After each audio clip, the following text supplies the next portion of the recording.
Hello and welcome back to Big Dice Energy on YouTube. Tonight we've got another one shot, this time from a brand new and yet to be released book from the lovely folks over at Roll and Play Press. This is What Lurks Beneath from the upcoming One Shot Wonders Volume 2 that has successfully kickstarted and is launching soon. Can't wait to get my nice big box in the post in a couple of months. We have also got a pretty much almost new cast of players. I think everybody's met Cogster before. But as we start, I will just ask everybody to introduce themselves and their characters. I think we should begin. So, I am tying this into the campaign a little bit that I'm running. It's in the same setting. So, everybody, welcome to the island of God's Breath. An island in the middle of the ocean, surrounded by not very much at all. For miles and miles and miles and miles around, there is absolutely nothing. People have sailed and tried to find new things, and they just don't really come across anything apart from thick fog banks, and they always just end up seeing back at the island. You, our group of adventurers, find yourself in the coastal town of Promise. There's a large harbour in Promise, and you arrived yesterday to take a well-earned day off, and you headed down to the docks as you heard about a famous underwater attraction. Unfortunately, the docks were closed, but they did say come back tomorrow, so you've queued up and you've bought your tickets. You've gone back to the docks the next day, and there is talks of a grand battle that went on at the lighthouse with a vampire. The waterways are now reopened, the lighthouse has been relit, so the underwater pods can now go back out. And you stand up on the harbour, waiting for it to pull in. There's about a handful of other people about to go on this pod adventure with you, but who have we got? And I'll go left to right. I'll start with Anatolius. Introduce yourself. That's me. My name is Anatolius Demancy. I am a wood elf fighter. I speak Common and Elvish, and I very much like to fight. Excellent. Lumin, tell us about yourself. Hi, I am Lumin. I am playing a Kalashtar sorcerer. He is always a little bit tired and dreamy, and is looking forward to going somewhere new and seeing some new things. Fantastic. We come to Merrick next. Hi, well, I'm Rob, and I am playing Medic Featherhand, Tiefling Bard. I'm a rather old fellow. I'm pushing on for 80, but I've still got quite an adventurous spirit and a bit of a generally optimistic outlook on life. Okay. Wisp is next. Hi, I'm Kat. I'll be playing Wisp. I am a gnome barbarian with a bit of a terrible habit of running towards danger. The danger normally being gods, monsters, and the like. I've just finished lots of long, tough contracts, and I think the joy and the sound of a relaxing boat trip is seeming pretty good at this point. Fantastic. And last, but by no means least, Zarin. Okay, so I'm playing Zarin Elias. He talks to me like this. He's a bit cockney, bit common. Unless he's speaking to... Oh, crap. Sorry. Carry on. I've just turned my monitor off. Okay. Unless he's speaking to high class. Then he speaks a bit like this. And he likes to pump himself up. He's an art thief and a forger. Unfortunately, a deal went rather wrong in his previous life, and he is now a warlock with a fiend for his patron. And he's very average looking. He speaks very average. His aim is to never be remembered. To never be remembered. Not by face, at very least. Potentially not by name either. Depends on how he introduces himself. Phenomenal. Apologies about that. I just moved a wire and my entire computer decided to turn both my monitors off. So We've done well there, Johnny. we've done well. Well, we seem like we've got an interesting bunch of characters. And you've been travelling together. I'm going to pick on someone now. Lumin, what was the last adventure that this party undertook? Why did it need such a rest? We decided that we would go into the forests because there were conversations about missing cattle, but then missing cattle turned into a missing person. So we decided, for a fee, of course, that we would go and search. However, it turned out to be the wrong night, as it was a full moon and the werewolf was at its full power. So, in victory, yes, but badly wounded. We have taken respite and healed our slightly wounded bodies and egos, and now are just going to have a pleasant day. Fantastic. Well, as you stand on the docks, the pod pulls in. There's a group of other excited-looking individuals that look like they're going to join you on the journey. There is... why is he called that?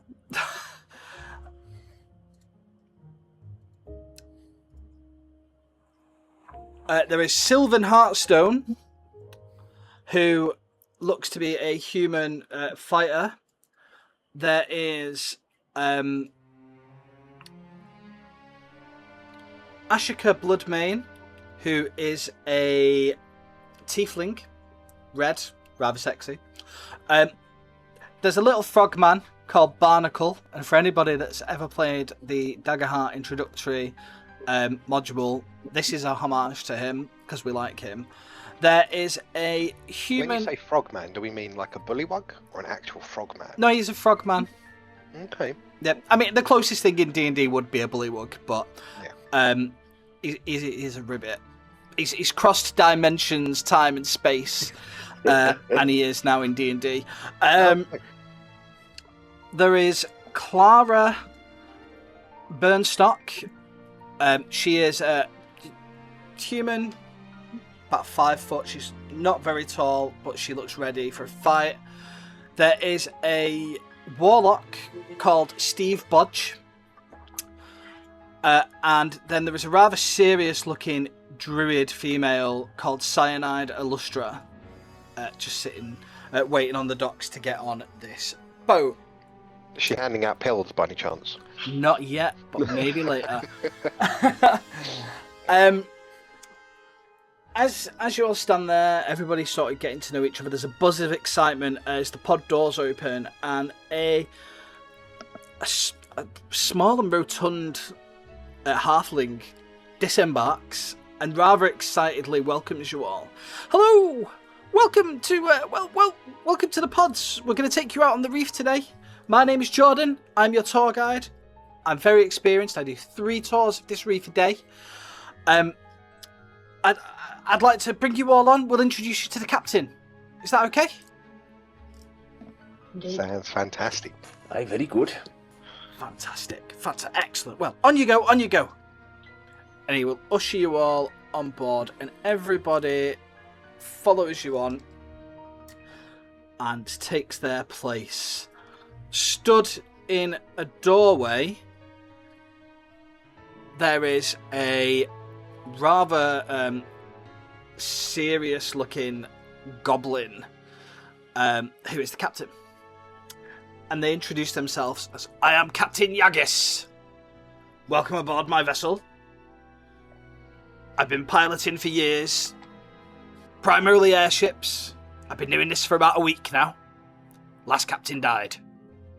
The less questions you ask, the better. Zaran steps forward. Pleasure to meet you, Captain. I don't doubt you'll get us there and back in safe hands. Oh, of course. Yeah, lovely to meet you. If you have any questions on the journey, Jordan will be happy to help. Other members of crew, there are 2 half-orcs that work in the engine room. They're new, they're twins, they've not been with us very long, but they've been doing a good job. Yeah, we'll see. Everybody sort of starts to take their seats. Jordan runs around with a tray and he gives everybody a drink. Everybody gets a free drink. And he hands them out. There's various different drinks. There's juices, there's tonics, there's mead, everything. And he just runs around and he gives everybody a drink. So we're going to be disembarking soon. Does anybody have any questions before we go? Do you have any herbal tea? Not on my tray. I might be able to brew you one up. There might be something in the galley. Fine. Now, Jordan. Oh, sorry. Oh, You go, Johnny. No, go on. What were you saying? So Zaran steps forward. Now, Jordan, I hear there is quite the oral tradition around here for the history. Every story is told. Oh. Now, I'm very much a purveyor of the arts and love to see this in motion. I understand that this isn't much of a place for it, but God's Breath has got such a history. I'd love to see any artwork that you guys might have. Anything that tells a story. Well, we don't have much artwork on the boat. It's mainly made of glass. But what you might be able... I didn't mean it. Oh. Do you mean when we get back? Yeah. Well, we could take you up the hill. She doesn't have a tavern anymore. She closed it to go and be a house assistant for the local party of adventurers. But we could take you to see Granny Dalla. She could tell you a lot about God's Breath, and promise, she's been here for a long time. Yeah. Well, I like the sound of that. She had a tavern called the Three Hags. 2 of the hags died, but it was still the 3 hags. Yeah. I like the irony. Yes. Any other questions before I go and make this tea? None from me, thanks very much. Is there any particular exciting wildlife we might expect to see? Oh my word, there are fish of every colours. We might see some squid, we might see some sharks.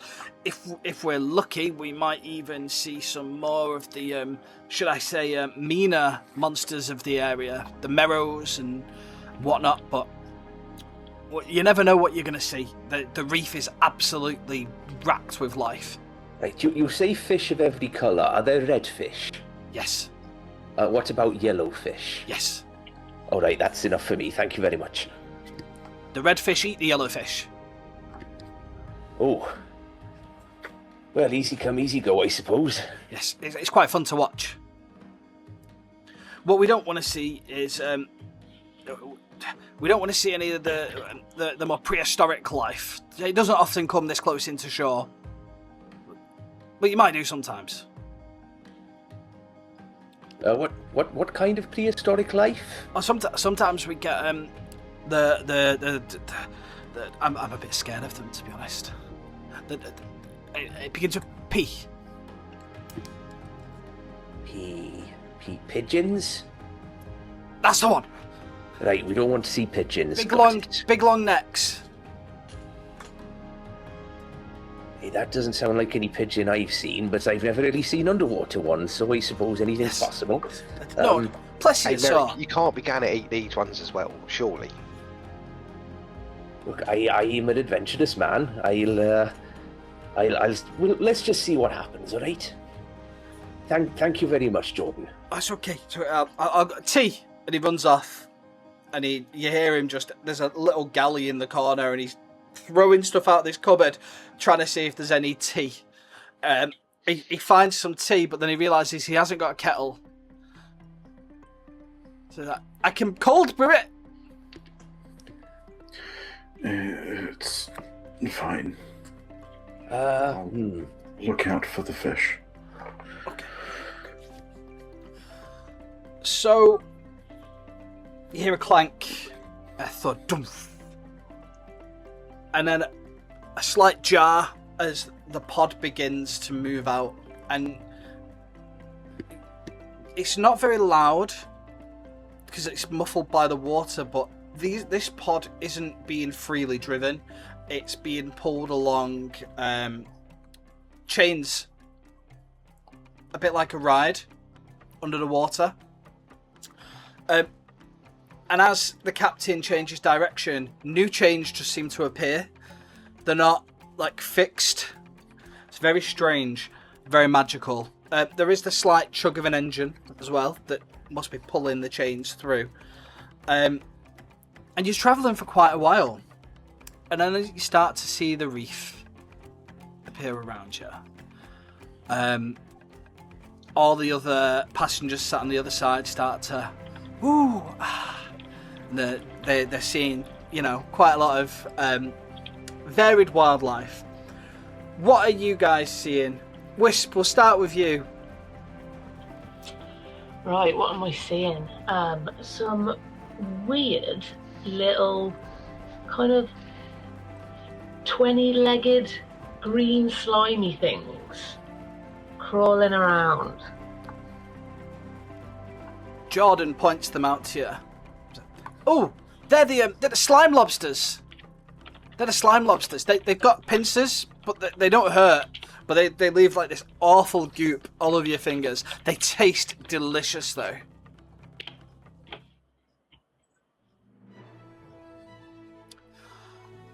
Merrick, have you seen any of these red and yellow fish yet?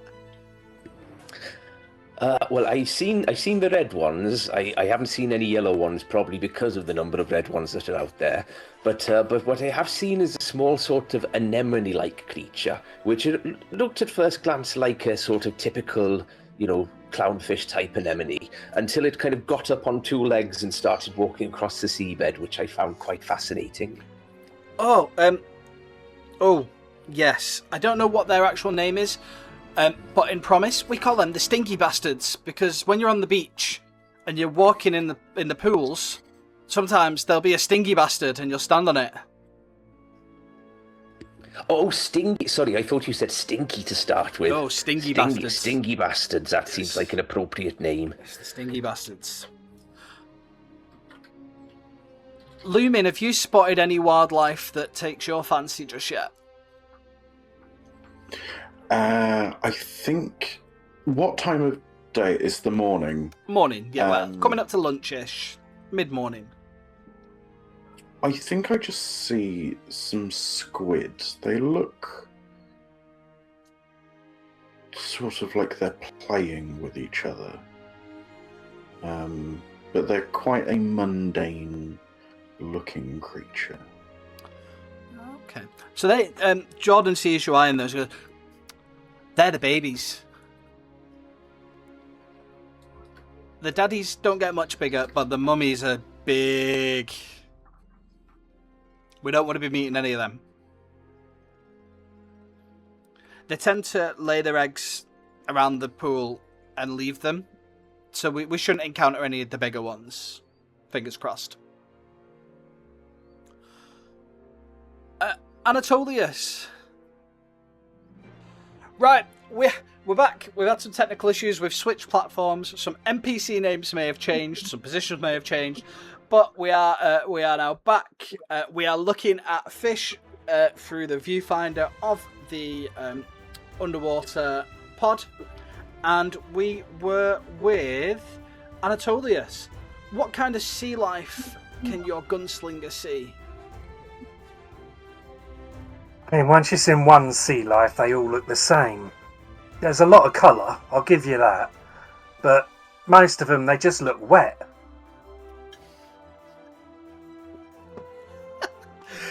You say that as a jellyfish just bobs by. See? Told ya. It's wet. I think that looks very different to a trout. Yes, no trouts in the sea. We're in a different location than I am from. I apologise. I'm tired. It's a mirage of a trout. And finally, I think, is it just Zeren bin? Zaran, no. Zeren, what do you see? Actually, so Zaran's actually looking around the pod at the other passengers. Okay. He's looking to see if any of them are particularly well dressed. Anything that's maybe displays, and it's someone that displays money or wealth. I mean, a lot of these people, they look kind of run of the mill. Okay. There is a the druid looks quite well dressed, like for a druid. Yeah, Got sort of like she's. clean, ornate robes.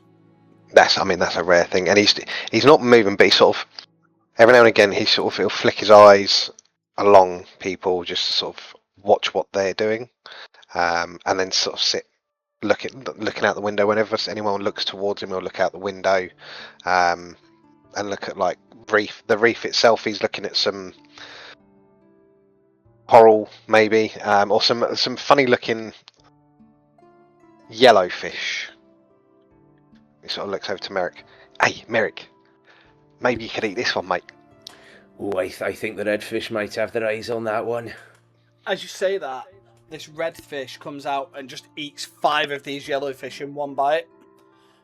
And as it does that, a large eel shoots out and eats the redfish right in front of you. Well, as a wise man once said, there's always a bigger fish. Hey, but Merrick, you're bigger than him. You could eat that eel. Aye, that's true, but I'm not really a fish. I don't think I'm a fish anyway. That's like No. a turducken. It could be like a turducken. So technically, all cows are vegan because all they eat is grass. If all they're eating is fish, we've got lots of different fish inside that fish. We don't know what flavours it be. I don't know. I did once see a cow eat a sheep. A meat-eating cow. It was quite graphic and unfortunate for the sheep. That Probably sounds myself quite. for the cow. That sounds a bit distressing, if I'm honest. Yeah, it might have been a wolf actually. I'm not really that good at the old flora fauna sort of. I mean, thing. a cow ate a wolf. Well, no, I think the wolf ate the sheep. It's possible that at a later point a cow might have eaten the wolf. I wasn't watching at that point. Zaran just sort of looks along the line of where they're all sitting towards Wisp and sort of. Is he serious? I don't know. I think he's either been dreaming about some elusive house sheep wolf in his dreams, or he's just a bit daft. Cow, sheep, wolf. Now, I wonder what sort of turducken that would make. You don't want to meet one of those, trust me. Nah, it don't sound like a good thing to be getting on the wrong side of. Now this journey carries on for a good few more minutes, and it's a beautiful sight to behold, the way that the light reflects through the water and the different colours of the coral and all the fish and the true circle of life, with the yellowfish being eaten by the redfish, being eaten by the eels. The more magical amongst you, I'm guessing, would probably be you, Lumin. The most adept with Arcana. Can you roll me a insight check, please. Okay, it's not. That's an 18.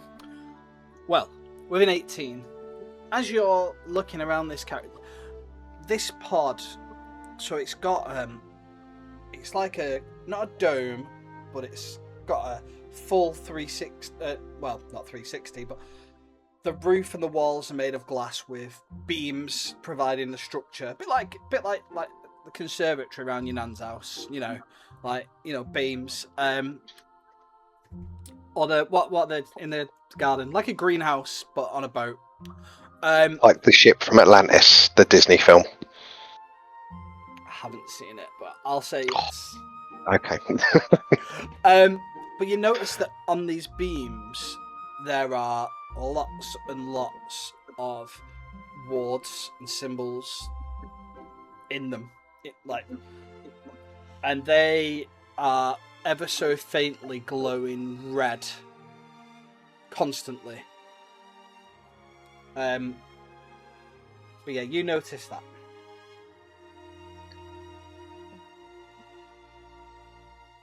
I would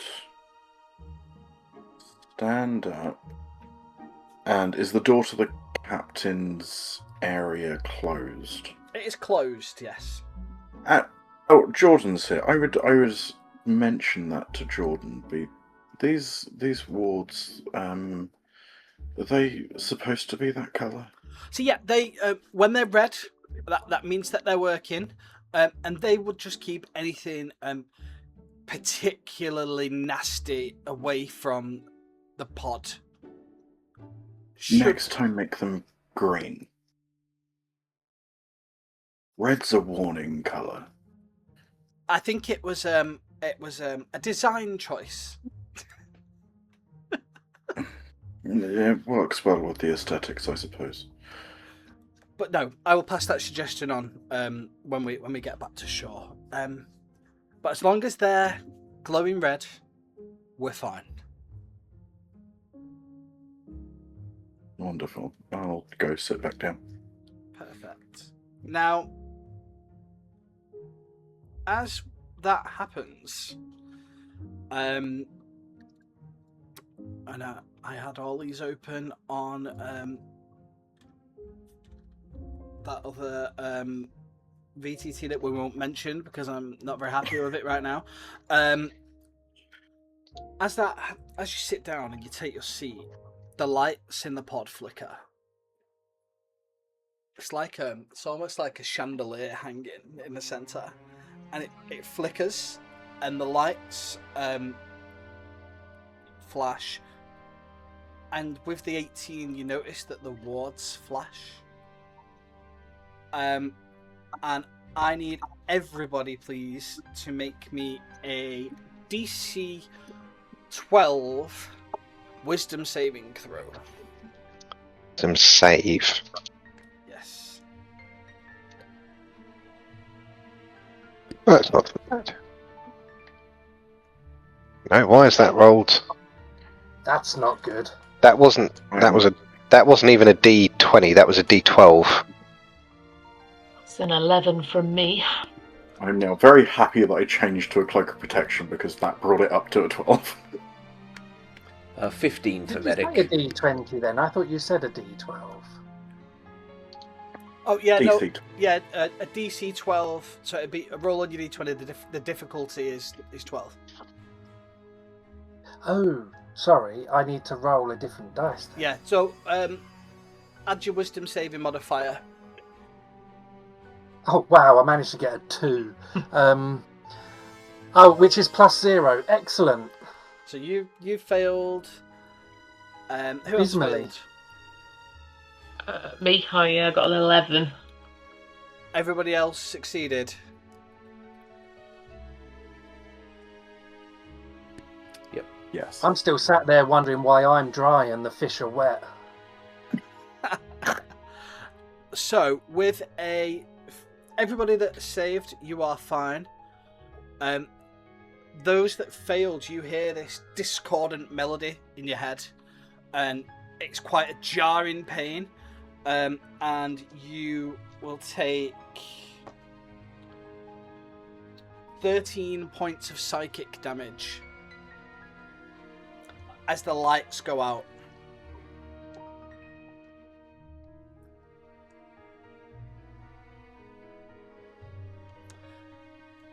With this, you see some of the other visitors on the ship all grab their heads in pain. Some fall to the floor, some dart off across, running into walls, banging their heads on walls.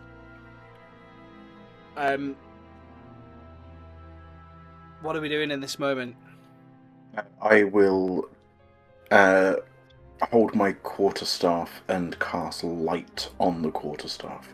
Fantastic. I'm gonna,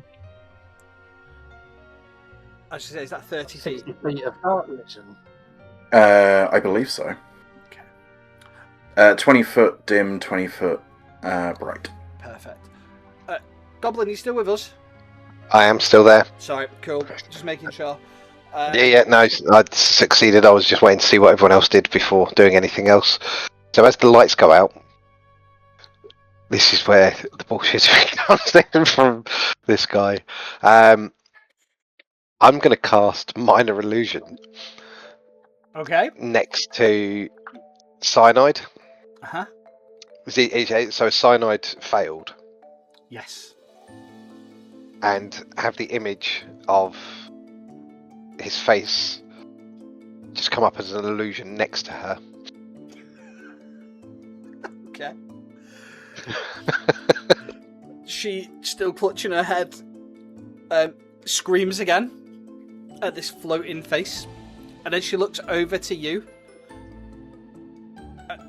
and she's just confused. And just sort of, you hear Zaran talking. It'll be okay, dear. It'll be okay, mate. It'll be okay. Nothing's happening with the head next to her, but obviously the voice, he's trying to throw his voice across to where this head is. Excellent. She is thoroughly unhappy. She sort of clutches at her head a little bit more, and she's just staring the daggers at you, but she just wants this all to stop. So I'm actually going to drop the image when the lights flicker out again. Yep. And then walk over and just put my arm around her. And say, it'll be alright, love. It'll be alright. Don't worry. I'm here. I'll make sure you're okay. Roll me a performance check. Yeah. That's fine. Now, why won't this roll? Oh, it's because it's... I'll do it on manually. That's a nat 20, so that's going to be a 24. She calms down. She does remove your hand off her, and she says, "Oh, thank you for calming me down. Should I need any more assistance? I'm sure I'll ask." That's right, love. Now, does anyone else need a hug? I'm here to hug. Barnacle might. Yep. He ran into the wall. Barnacle. Ah, the frog man. Let's have a look. And he looks over. Has he knocked himself out, or is he just on the floor in pain? He's just in pain. He's in pain. Don't worry, little frog. Don't worry. It'll be okay. And he's just patting him on the head.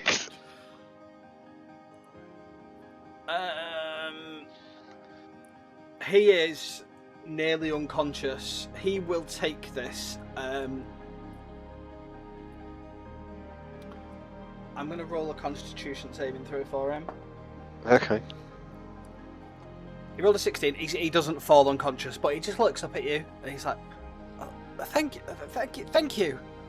I'm usually a bit more steady on my feet." Don't worry, mate. We all get a bit wobbly sometimes. It's not a problem. Can you help me up? Certainly can. Okay, I'll go and sit back down with my wife. No. No. Zaran takes a step back and casts Mage Hand to help him up. Can you put me down next to my wife? I mean, I didn't realise it'd pick you up, but yeah, surely I can put you down. He's Wait only a minute, wife. He's only little. Ah, Cyanide's I just mean- like, are you okay, dear? I mean, I can understand it with the tongue.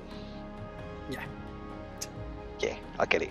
Alright, I'll go back and sit down. It's after the first 35 seconds of the video. YouTube can't cancel me, it's fine. With that, Jordan starts lighting some emergency lights. He's quite flustered, and he starts to make his way towards the captain's quarters. As he tries the door, the whole cabin shakes, and these tentacles wrap around the outside Hit Merrick, it's the eel, he's back. of the cabin. Worry, as long and as these wards are red, we're going to be safe. Roll me an investigation check. Red, I thought you said they need to be green. That is a nat one. The wards, you didn't even really need to roll, but with a nat one, the wards are not lit. As the lights have gone out, the wards have gone out, and you are suddenly confronted through the glass by... Why can't I unhide this token? Why can't I unhide this token? There we go. This. Oh, he's Oh. cute, isn't he? Oh, it's the wolf. Beautiful eyes. I mean, that don't look something like we need to be fighting, and he's going to cut, and Zaren's going to cast Prestidigitation and make a magic mark, and he's going to light one of the wards red. Okay. In this commotion, what you don't realise is that there's been something happening behind you. And Cyanide and Barnacle drop to the floor, writhe around. They try to scream, but they can't because of the pain of the transformation that they're going through. And then everything stops, and you're now face to face with two Nothics. And I would need everybody, please, to roll initiative for me. They weren't like that before, were they? These guys, this thing outside is wet. Does it look the same as the other fish to you? But bigger. Yeah, a bit bigger.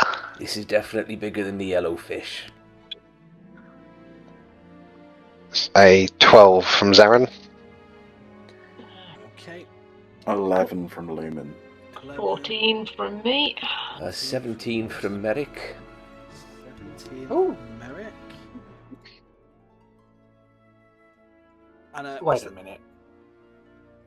I haven't worked out what I'm meant to be adding or taking off. Initiative. Yours is +2. You rolled a 19, didn't you? So that'd be 21. Oh, there it is. It's alright, I couldn't see it on the little thing. Sorry, Yes, I quite also right. forgot, so that's 17 from me, not 14. 17, no worries. I can add these in, and I need to roll for the Nothics. Oh, goody. You will see at the top of your screen there should be an initiative tracker for you, so you can see where we are. The very top, yes. The Nothics have gone first. These creatures are just horrible aberrations that have just appeared. And the first one is going to use its bonus action, and it's going to look at Zaren, and I need you to roll me a wisdom save, please, Zarin. Don't. We don't need a wisdom saving throw. Let's have a look. It's DC 14. No! That was a grand total of 7. So with its bonus action, the Nothic telepathically learns one fact or secret about you as a person. What does it learn? It learns that he's a horrible thief. And with And that, that he's, go on. yeah, Go on. that he's tried to, that he has stolen a lot over the years, but he's not got away with it as many times as he's attempted. The Nothic likes that law that it's learnt about you, so it's not going to attack you on this round, but it is going to make a claw attack against Wisp. Wisp does a 16 hit. It does. It does. Oh no. That is 1d10 plus 3. So you take 7 slashing damage. And it's going to make its second attack on Merrick. And it's going to roll an 8. Merrick, that's not going to hit, is it? That does not hit, no. So first claw attack comes in, hits. Second claw attack, you misses. That's the end of the first Nothic's turn. The second Nothic is going to come towards Anatolius. And it's not going to move all the way in. It's going to look at you. And I need a DC 13 con save, please, Anatolius.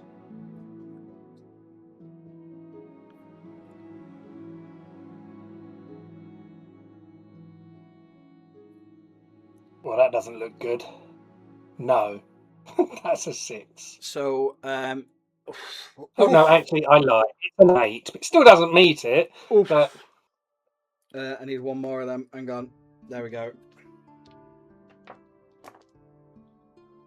4, 5. You take 14 necrotic damage as this Nothic just stares at you with its rotting gaze. That's the end of its turn. And next up in the initiative, it is you, Anatolius. wait up, I'm just applying my changes to make sure I've still got some health left. Well, I'm going to attack it, unsurprisingly. I don't know how. Decisions.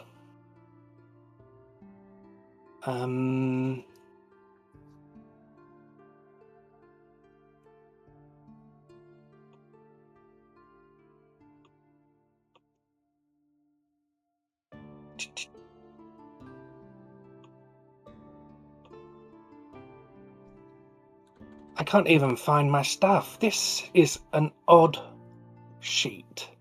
Go down to the bottom where the dots are. Oh, It should bring up actions, skills, inventory, and stuff like that. oh, so it does, yes. Thank you.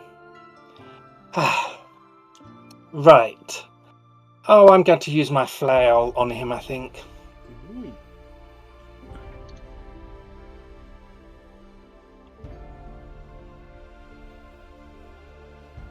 So it's a 16 total. That will hit. I take it you're Excellent. moving, So, into melee combat with it. Yeah. A 1d8 plus 3.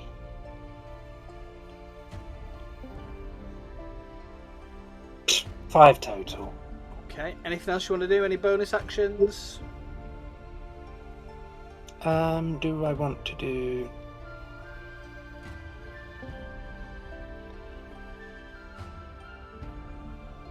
Yeah, why not? I'll do my second wind. Okay. Yeah. You get up to 3 of them. So I should just be able to roll my d10. 1d10 plus 4. 13 hit points back. which I needed. Excellent. Okay, moving on. Merrick. Right. After all of that, out of our motley little group, who looks the most dilapidated? Probably Wisp. Yeah, I think tiny little me. Right. In that case, as my bonus action, I'm going to turn to Wisp, and I'm going to say, "Remember, always a bigger fish, and that bigger fish that could be you." And I'm going to give you some bardic inspiration. Thank you very much, sir.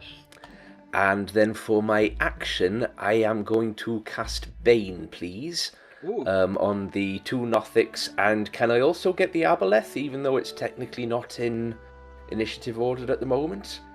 Do you know what? You can't attack. I don't think you'll be able to attack it because it's No, you Bane. can cast it. Yeah. You wouldn't be able to.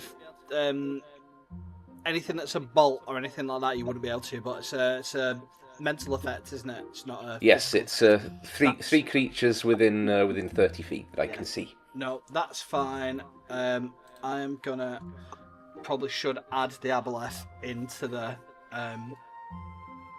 initiative, to be honest. So You don't need to do that. it's a DC 14 charisma save they've each got to make. Charisma save. Okay. Oh, my map's crashed. You know. That means we win. You win. Yay! No. Hooray! Aboleth.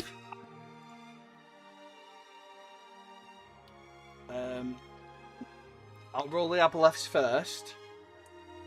That is a +6 for charisma. So 17 for the Aboleth. Okay. And for the first Nothic, that's a 6. And for the second Nothic, that's a 2. Burn!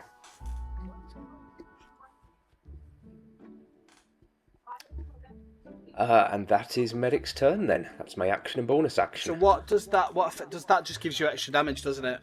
No, it's when it makes an attack roll or saving throw within the next minute, it subtracts 1d4 from the roll. Oh, nice. Okay. Anything else on your turn? No, that is it. Thank you very much. Wisp. It's up to you. Save us all. Right. I think then, firstly, we'll take out the great axe and we'll have a good go at this Nothic that's standing in front of me. Let's go. Let's go. Oh, okay. Not the best. An 8. A 10. A 10 doesn't hit, unfortunately. Wait.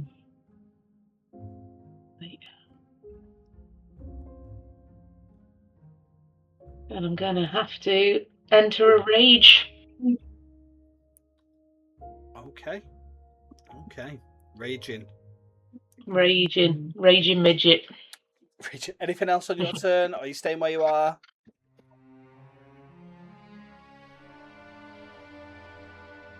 Yeah, I'm gonna stay here.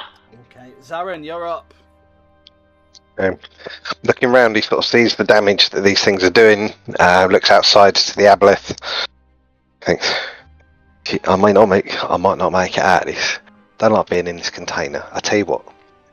First of all, let's do this. And he casts at second level Armour of Agathis. Okay. So let's just take that out. So he gets 10 temporary HP and a magical frost surrounds me in like an armour. If it hits me with a melee attack before the spell ends, the creature will take 5 cold damage, or 10 cold damage, sorry. Phenomenal. And that is a bonus action for my second action. Are we saying Nothic A is 5 feet away from me? Yeah. You could reach across and hit it. That's absolutely fine. What he's going to do then, I'm going to have to do this with disadvantage because he is with 5 feet. For my action, I'm going to use Eldritch Blast. Excellent. So I get +6 to hit.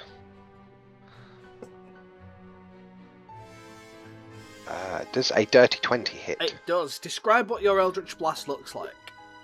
So with the hold of the armour of Agathis, you see like it build up at the space of his stomach where the armour would be, and that flows upwards, and you just sort of see little tendrils almost come out of his hand, and suddenly a blast of energy in this blue spear smacks oh no, that was with disadvantage, my apologies, I need to re-roll again, be safe.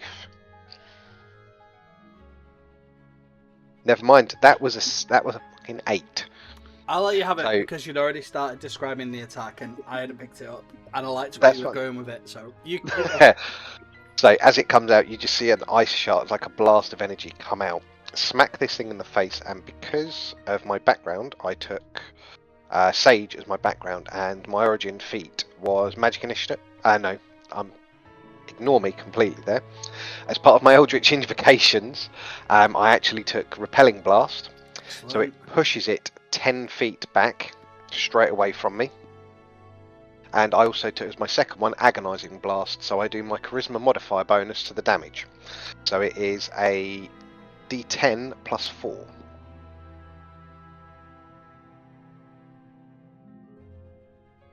So it's going to be a grand total of 10. Phenomenal. Excellent. And I'm going to move towards Jordan. And as my free action, I'm going to start banging on the door. Hey, let us in! Let us in! Well, as you do Get that, out of here! As you do that, you do hear the captain. Help! Let me out! I can't open the door! It's locked! It's stuck! Shit. The captain is locked in and can't get out. Is that the end of your turns, Aaron? Yeah, I've done my free action. Yeah, that's the end of my turn.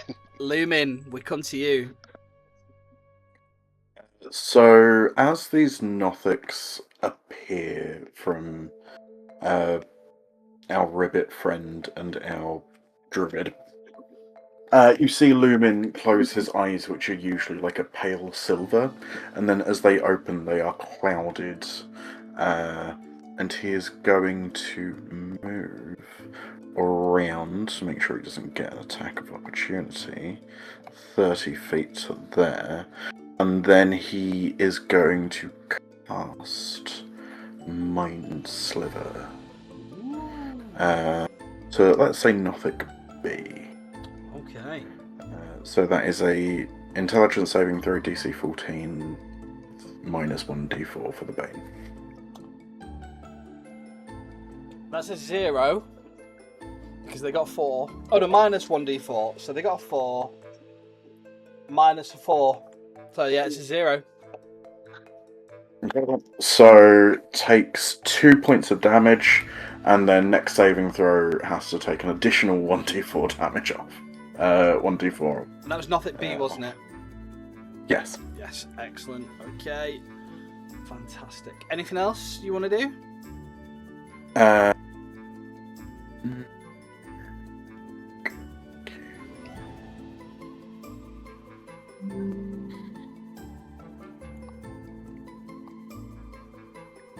I'm good.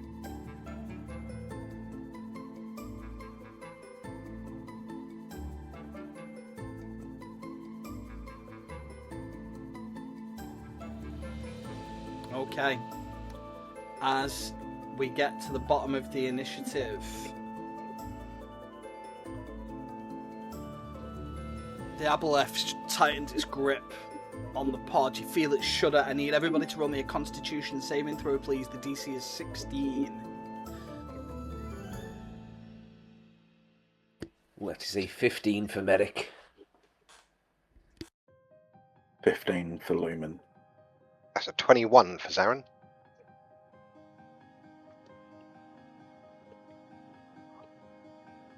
That's 20 for whatever my name. Anatoly, I forgot my name.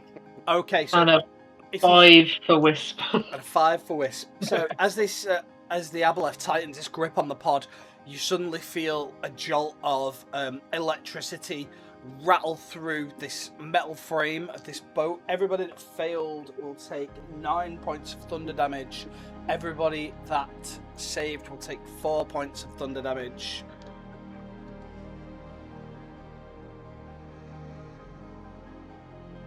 Dermot Werder is no more as he falls to the ground. And I need to make a concentration check on my Bane.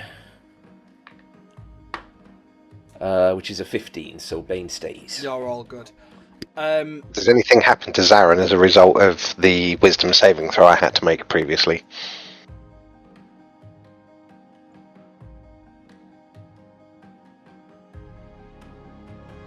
No. For the memory.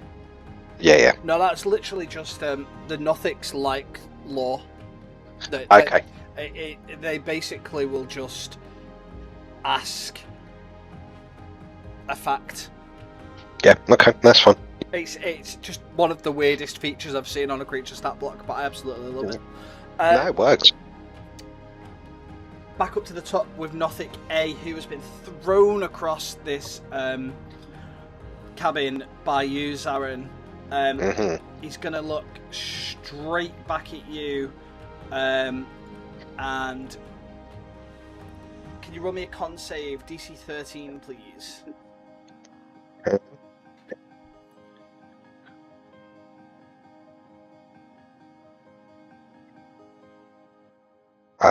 Con, that's another 21. Okay, so you will take half damage as he stares at you again with his rotting gaze. Ooh, 23 hard. 11. You take 11 necrotic damage. Damn. And with that, the armor of Agathis disappears as this. What is it that's hitting him? So it stares at you, and it isn't even something that hits. It's just it takes over the body, and like the skin crawls and sort of starts to burn a little bit, like an acidy feeling. Okay. So it's not like a bolt of anything. It's more just like something that the gaze does to you. That's fine. So I'd say that the armor of Agathis you start to see crack like glass and crystal, and just shatters as it tears his defences apart. Okay. Nothic B is up. It's going to make a claw attack on Antinolius. It's a dirty 20. So that's Unsurprisingly, that hit. It's going to hit. Didn't roll too well on the dice though. That's a 4 slashing damage. And it's going to step round you and have a swing at Merrick. 17. 17 does hit, but he is baned, so that might bring it down enough. Should I have took the 4 off the attack on Antinolius as well? Only if it would have made a difference. I don't think it would. This one it might though. Oh, wait, what's that? If you take 4 off the 20? Yeah. Yeah, you wouldn't have hit me then. Take that damage off then. Well, it's a D4. It's a D4. So, Yeah, I rolled a 1 on my D4. So that's still going to hit medic then, yes. Okay. 8 slashing damage, and that's the end of its turn. Did you add those hit points back on Anatolius? I did, once I'd accidentally taken them off again. It's your turn. Good. Well, I'm gonna wield my great sword, I think, at Nothic B. Okay.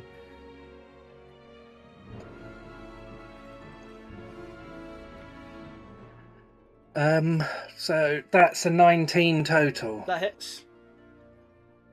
Also, Excellent. DM, just to say, I just quickly rolled a con save against that last hit, and it was a 16, so Bane is still up. You're still up. Cool. So it's 2d6.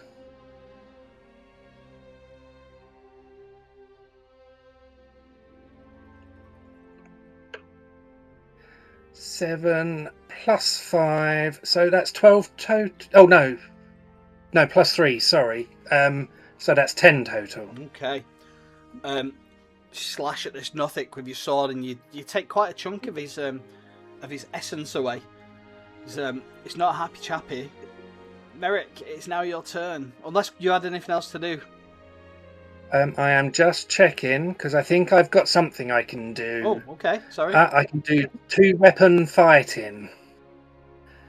So I can now do the same with my flail. Should be a light weapon, I believe. I think you can only do that with 2 light weapons. Let me just that's fine. Let me just double check that because hang on. Is that the 2-weapon fighting? You take the attack on your turn. An attack with a light weapon, you can make 1 extra attack as a bonus action with a different light weapon. So it's just nick, essentially. Yeah, so it has to be 2 light weapons for that because you have to be able to be holding them. So say like 2 daggers, you would be able to... Yeah, that's fine. Yeah, no worries. I'm surprised you've not used... Maybe next time. Surprised you've not used your gun yet. Yeah, I know. Let's use a gun in a glass tube. Place under the water. Anything else, Anatolius? No. Nope. No. Merrick, you're That's up. it. Right. So, if I was to face directly south on this map, basically, and cast Thunderwave, which is a 15-foot cube originating from me, would that just get the 2 Nothics and no one else, or am I not figuring that out right? We can certainly see. Hang on. Because I know there's so much debate about how the whole wording of the 15-foot cube on Thunderwave works. I would say that if you took a step forward... Oh, you're there, sorry. Oh, no, from where you were? No, you're fine. Yeah. Sorry, I was looking at Zarin. Sorry, yeah. If you cast that there, you will not hit anybody apart from the Nothics. Right, in that case I'm going to do let's go for a 2nd level Thunderwave. So they need to make a DC 14 con saving throw, and on a fail they will take 3d8 thunder damage and be pushed 10 feet away. We love that. Con. I'm going to roll 2 different dice, just roll them at the same time. Nothic B has to take away 2d4 from that roll. Nothic A has to take away 1d4 due to Bane and my Mind Sliver. Okay, so did you say Nothic A has to take away 2? Nothic B takes away 2. So Nothic A, on their Constitution saving throw, got a 3 total. Nothic B got a -3 after all of the deductions. So, you do you. Okay. I mean, if it's a minus, that sounds like double damage, right? We'll see. So that is 10 points of thunder damage to each of them, and they're both pushed 10 feet away. Okay. Yornhild is not going to be happy. So Nothic A, woof, and it lands on this gent's knee. Oh, sorry about that. He screams. This one is just pushed to here. Basically, these 2 here came on a nice date on this pod, and now it's got a fucking Nothic sat on his knee. You'll tell your children about this one day. I will be asking for a refund. Anything else, Merrick? So with 5th edition 2024, what are the rules about casting spells as an action and bonus action, or is that still not a thing? With Twin Spell, which is a sorceress thing, you can cast a leveled spell as a bonus action, and then a cantrip. Rightio. If you've got that Yeah, feature.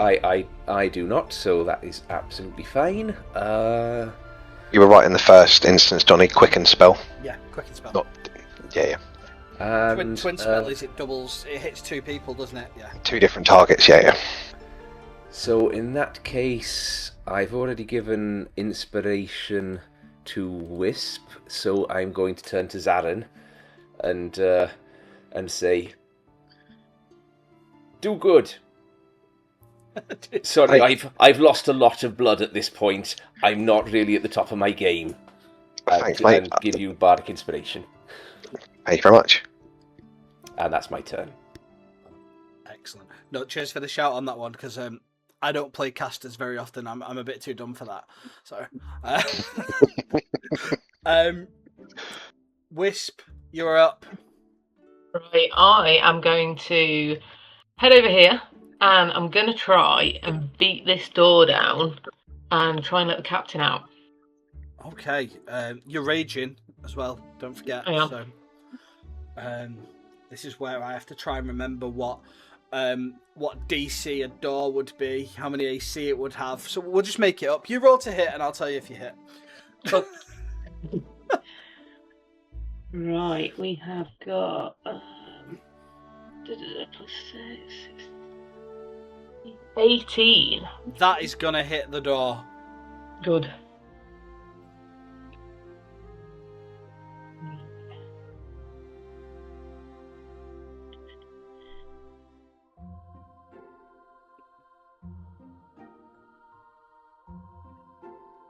$15.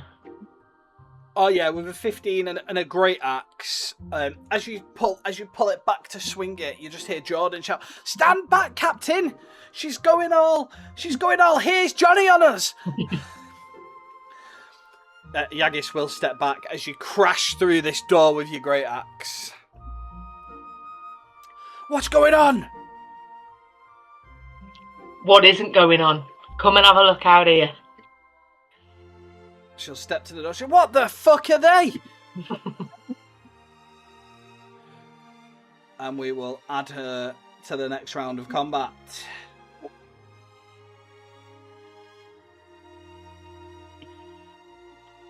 Anything else on your turn? I don't think I can do too much more. Nope. Okay. No, I'm all good. Zarin, it's now your turn. Captain, it's fantastic to see you. We've got to get rid of these 2 things in here, but that ain't the biggest problem. That thing outside, with its tentacles wrapped around us, Yeah, that's going to be a problem. I might recommend you put this thing into gear and get us the hell out of here as quickly as you can, and see if you can rattle this thing off. I'm going to try and kill these nasty looking things here. The engines have stopped. What we need to do is we need to deal with these, and then we need to get into the engine room and override the engine, which will send out an arcane blast, and we should be able to get rid of the demon outside. I might think this thing might crack that before we get the chance, but okay, I'll take your word for it. And he is going to cast... It decides to load. I'm going to aim another Eldritch Blast at Nothic B. Okay. Because he's not got his Armour of Agathis up this time, it comes out as more of a flame, and it comes out as like a red ball of energy as he shoots it out. Excellent. So Nothic B, D20 plus 6. What was that? Oh, that was so close. That was nearly a nat 20. That is going to be a grand total of 8, unfortunately. That is going to miss, I'm afraid. That's fine. Zarin looks at Wisp and the captain. Now, while you guys deal with this, I'm hiding in here for a minute. And he'll just go round the side of the door and stay inside. Jordan sees you. I believe in you. Oh, actually, I've got a Bardic Inspiration. What is that, D6 or D8 at level 4? I can't remember. I believe it's a D6. I'm just going to double check. Yes, it is D6. It is a D6. So can I retcon very slightly? Yeah. And add my Bardic and hope that it hits. Oh, so that'll be that's 8. That's going to be a 14 instead.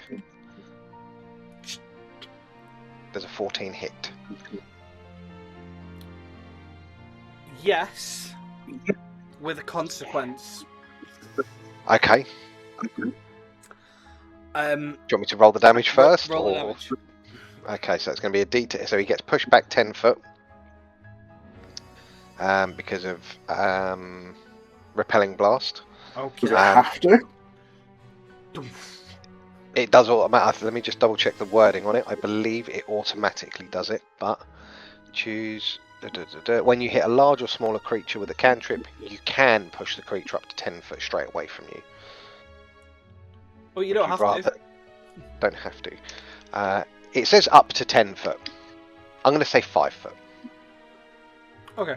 There, that'll do. Yeah. So it's going to be a D10 plus 4 because of agonizing blast.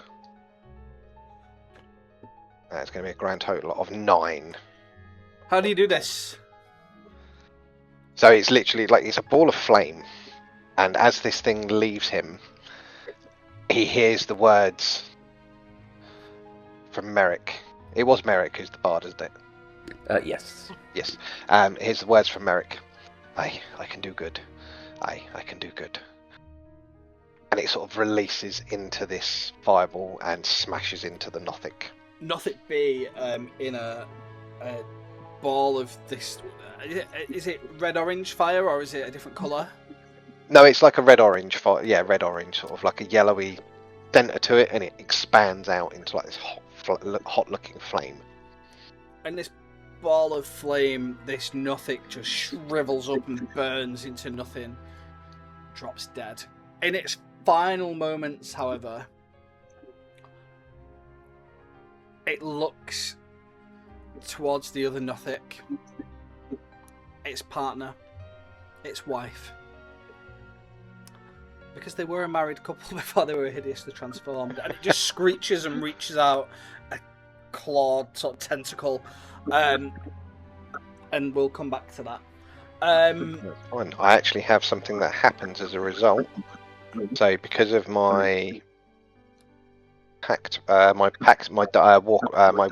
fiend patron, I actually get 8 temp HP when I reduce for the Dark One's blessing. There you go. There we go. So I get another 8 temp HP, and then I'm going to hide behind here. Lumin. No, sorry, that will end my turn. I am going to. I just need to double check if it's an action or a bonus action. Sorry.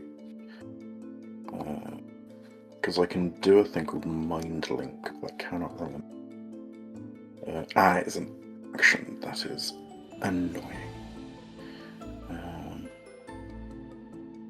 Yes. Okay. Can't do that. I won't do that then.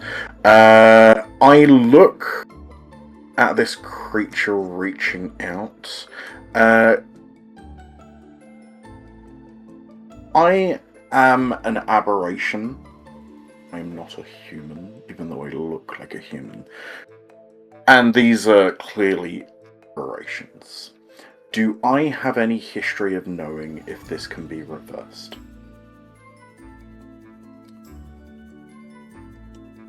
Roll me an Arcana check. In the moment. That is an 18.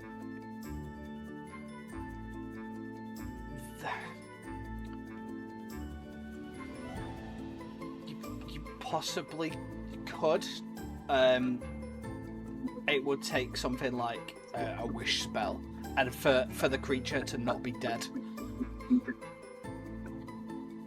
Okay. Knowing that it would be far out of our reaches to be able to do that, I will cast at 2nd level Dissonant Whispers. And the whisper is, I'm sorry. It is a Wisdom 14 saving throw with minus 1d4 because of Bane. 4 total. Okay. Oh, that's fucking great. That is 18, 19, 20, 21. How do you do this? I think I just look at this creature sitting on this man's lap and say, I'm sorry. Cast the spell, and you see its head begin to bubble, and then its eye turns around, looks into the eyes of the one that is on its lap, and explodes, and this disgusting sludge just goes all over the gentleman that's sitting there.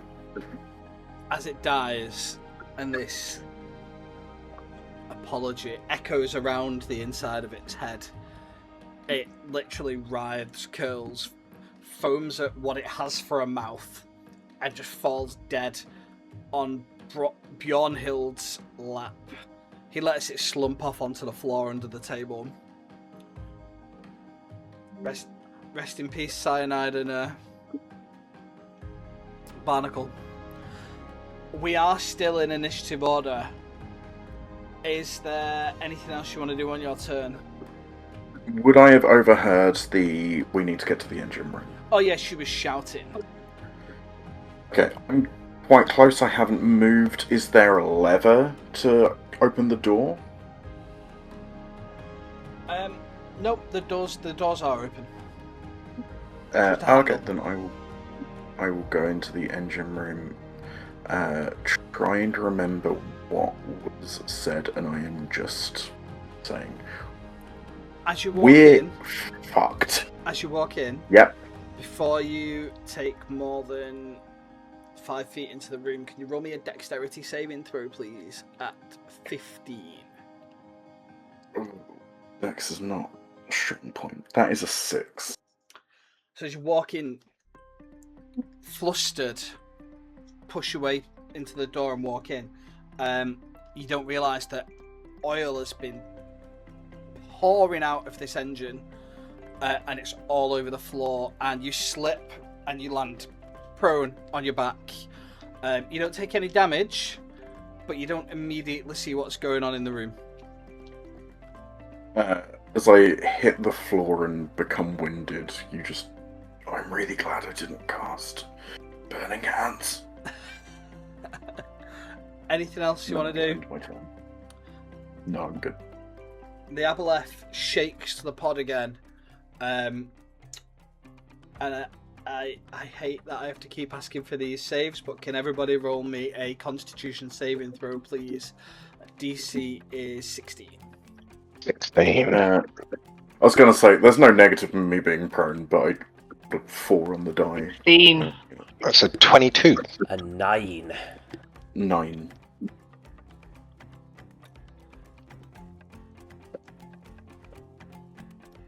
12.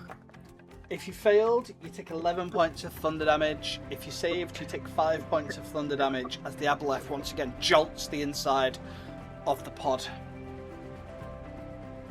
We are back up to the top of the initiative. Anatolius, we're with you. I want to find a hospital. Right. Are these doors still open? These doors here, yeah, they're Because I don't trust myself on oil. You've seen So Lumin if I come here, can I look? Yep, you've seen Lumin go in, fall on his ass, but the door is still open. So I can stand here and look in to see what's going on. Yes. In that case, I would very much like to do that, please. You open the door, and as well as Lumin being sprawled out flat on the floor, the 2 twin brothers engineers are also on the floor unconscious. Right. I don't think I have anything. Did they say what we needed to do? Override the engine. I don't think... would I know how to do that? I don't think I would. Doesn't sound like a me job. Well, in that case, I don't think I've got anything that's going to help them. Let me just double check, because it's a pretty generic character.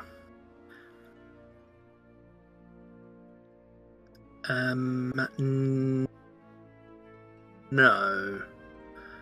However, does me moving mean I can also do a second wind, or do I actually have to? So no, yep. Second wind's bonus action. You can just cast that. Oh, fabulous! In that case, I'm going to do that to try and like live a little bit longer. If you can get across the room, I'm just looking at your character sheet. You are proficient in medicine, so you could potentially try and stabilize them. I can? I am, I mean? Yeah.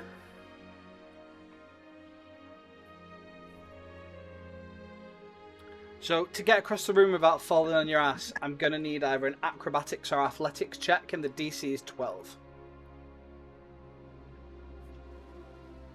Okie dokie.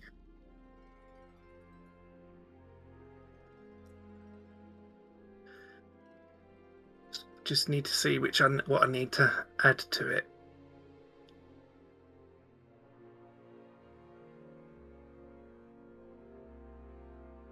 Oh, this silly thing.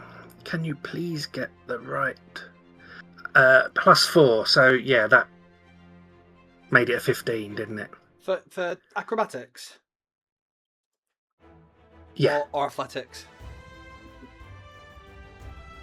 It's acrobatics was +4, athletics is +5, so either way. Fantastic. Okay, yep, you can make your way across the room. And roll me a d20 and add your medicine modifier. You're not actually proficient, but I said you were, so I'm going to let you do it. It was Lumin's character sheet I was looking at.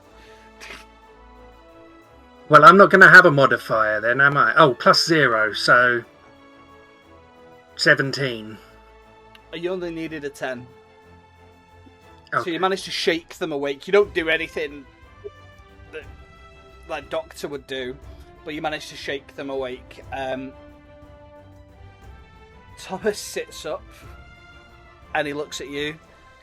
Quite a crazed look in his eye, and he looks to his brother and he laughs. He goes,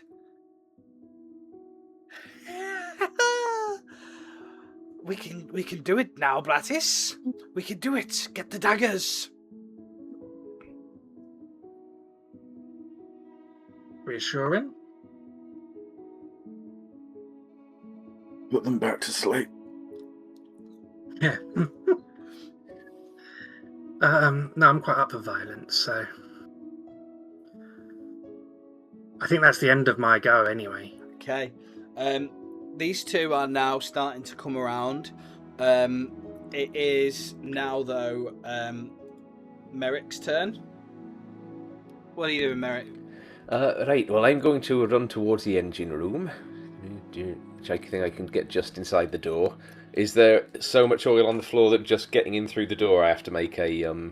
Deck save. Deck save, yeah, no worries. I mean, Lumin hasn't mopped it up with his bum. That is a 16. Yeah, you're all right. You just managed to get... I'm adding more to the floor. Right, well, having overheard the captain saying about needing to overload the engine, from getting into the engine room and just looking at it, would I have any idea of how that would need to be achieved? Ooh, good question. Let me have a look.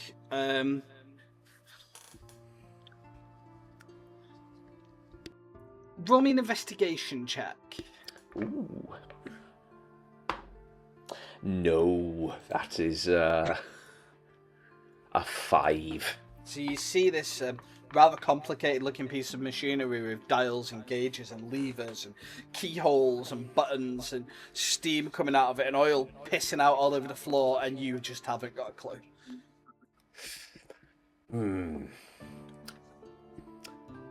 Well, I'm not doing too well. I'm only on 3 hit points, so I think I'm going to cast... For my action, I'm going to do a first level cure wounds on myself, and as I try and staunch the blood flow a little bit with bloody hell, 18 points of healing, I'm just going to basically stand there and just pant a bit and stare at the engine. And, yeah, that's my turn. Wisp, you are over with the captain while all this is happening. What are you doing? So, just ask, is the Aboleth a beast, or what is it classed as? It's a large aberration. Okay. I will not try and chat to it then. That would be a massive waste of time. It could speak to you if it wanted to. Yeah. It chooses not to.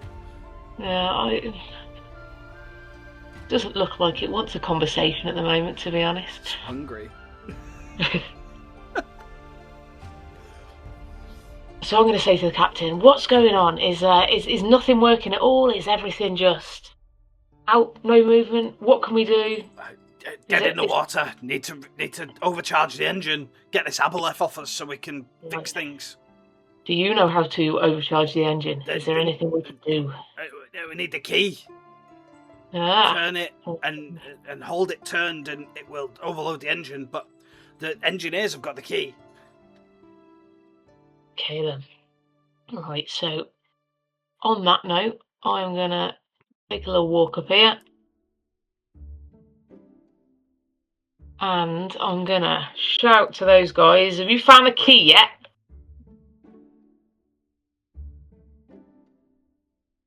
No.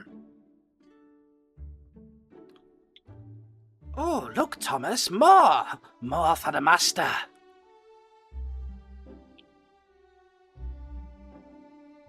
Oh dear. Is this door open here? Yes. Yeah, okay. Right. I am gonna throw a hand axe at Thomas. Okay. And then I'm gonna throw another one at Brattis, because I can do two. Okay. Cool. Let me just check what their stats are. Okay. That's right. I mean, they have only just been pulled back up. They're on 1 HP each.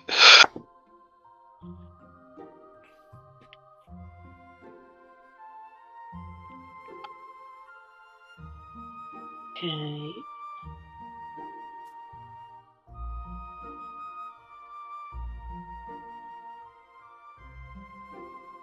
So I've got a 12 on the first one.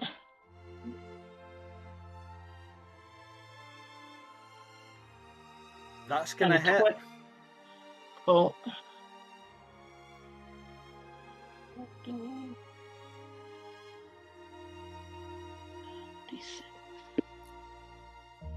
So 6 damage on that one.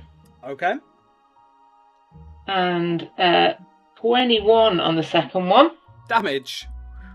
Okay. No, not damage. Oh, to hit. The second one to hit, yeah. Yeah, well, that's gonna hit. And a 9 damage. Thomas just set up manic look on his face. Sacrifice. Poof! Axe in the head. Brattis looks up. Poof! Axe in the head. They both slump over. The pod begins to violently shake. Everybody make me a dexterity saving throw, please. The DC on the fucking floor. is 16. 16. We're 21. I think I've got disadvantage on dex saves, so that would have been a... And that's a 21 for Zarin as well. 22. Nice. No, it's funny. So I think everybody Love that saved. Cogster. Did everybody save? Yeah. So you all managed to keep your feet. You know, but just because I like making life more difficult for myself, would we be at disadvantage because we're in a room full of oil? Sure. Yeah. Basically. So the three of you, me, Zaran and Wisp, just stand outside, look at you guys slipping and sliding around.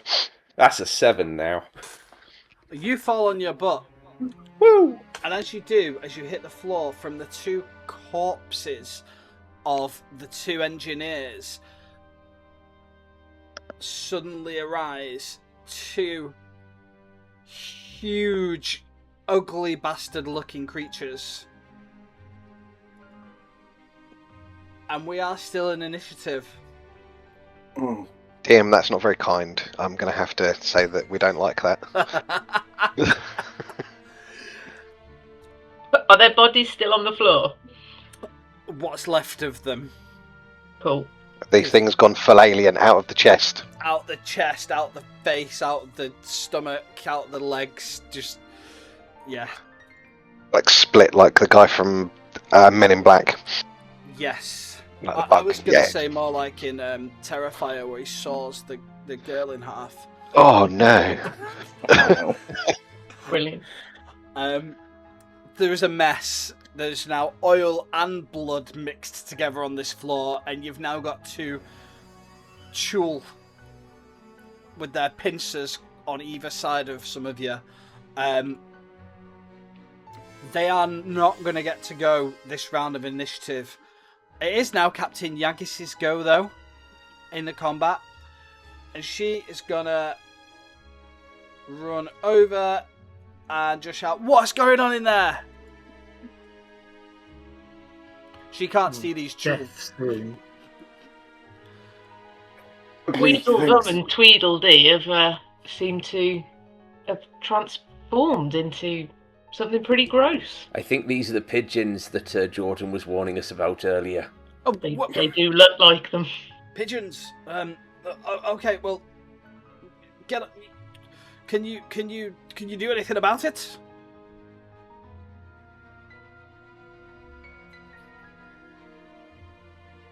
Maybe. Okay, well, she We can't can do anything. certainly try. She can't do anything on her turn. So Zarin, it's your turn. You don't know what's going on. No. I just sort of...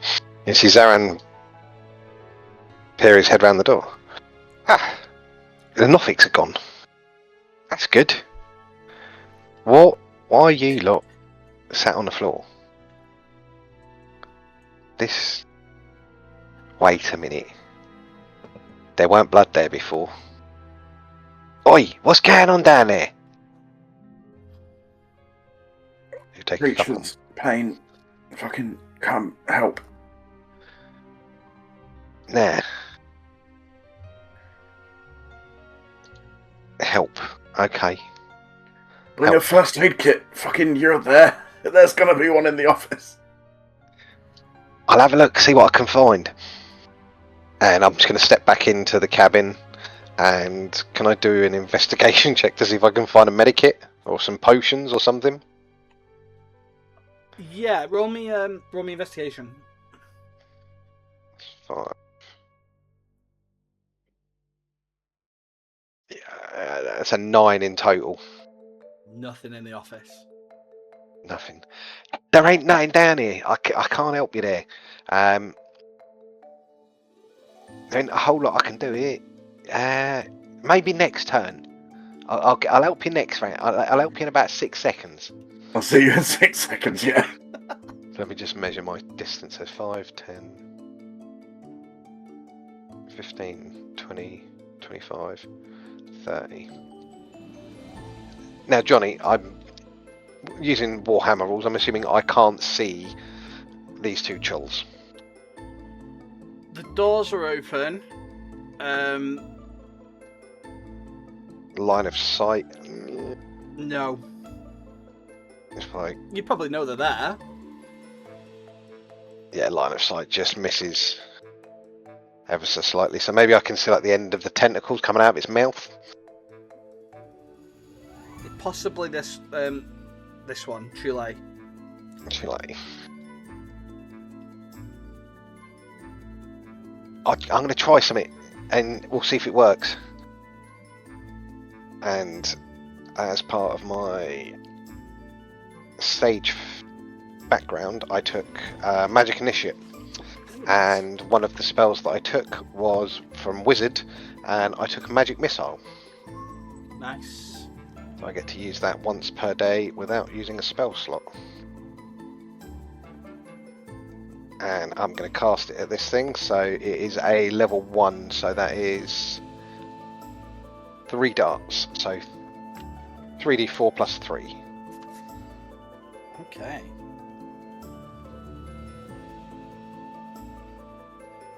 That's going to be 13 in total. 13 damage. Excellent. Okay. I will take So that. sort of, these darts go through and sort of chop off the edge of, like, or maybe not chop off, but sort of catch these things' tentacles just coming out of the door. It knows that you're there. Definitely. Lumin. That will end my turn. Can I see a medikit in the engine room? Roll me a perception check.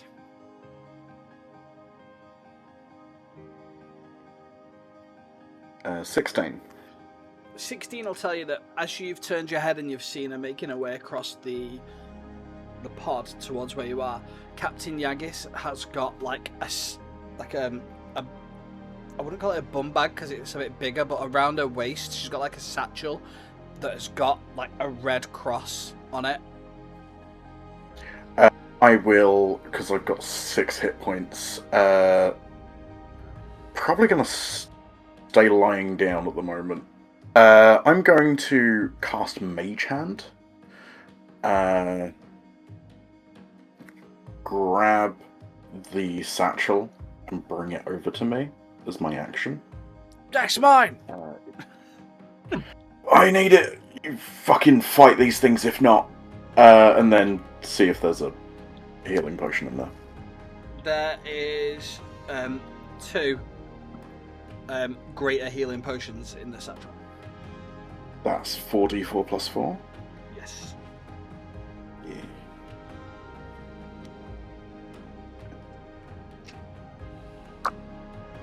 It's 2, 6, 7, 8. 8, 12 points of healing as I just lay on the ground chugging this bottle. That's action, bonus action. Then I'm going to... I'm assuming difficult terrain. Move 5 feet out, which would be 10 feet. Then stand up using 15 feet, and then 5 feet around the corner. Just... Perfect. Okay. I'll help in a minute. Okay, And I'll finish my turn. Chules don't get to go on this round, but we are back to the Aboleth, who is going to... Who can it see through the glass? Wisp. Mhm. Please can you roll me a wisdom saving throw? The DC is 16. Okay. Oh, got a natural 20. You're all good then. We love a nat 20. Thank God. Love it. That's probably really good for the rest of your party that you succeeded on that save. And I will say no more. Anatolius, it's now your turn. You are in between 2 really ugly. I mean, in case you were wondering, I will show you. This is what is stood in front of you. Oh, How I think big I went are- out with that. How big are these pods? Big. It's Large enough that Yeah. large enough that these things aren't hitting the ceiling. Just. Like, Okay. they're scraping. Okay. Well, I'm going to move. So that's 5, 10 to there. And then I'm going to get my pistol. And I am going to try and shoot them whilst using my special adept marksman. On B. Yeah, because that's the one I can see. Okay. Right, so I need to roll Does a 15 hit? A 15 does not hit. It will do in just a moment.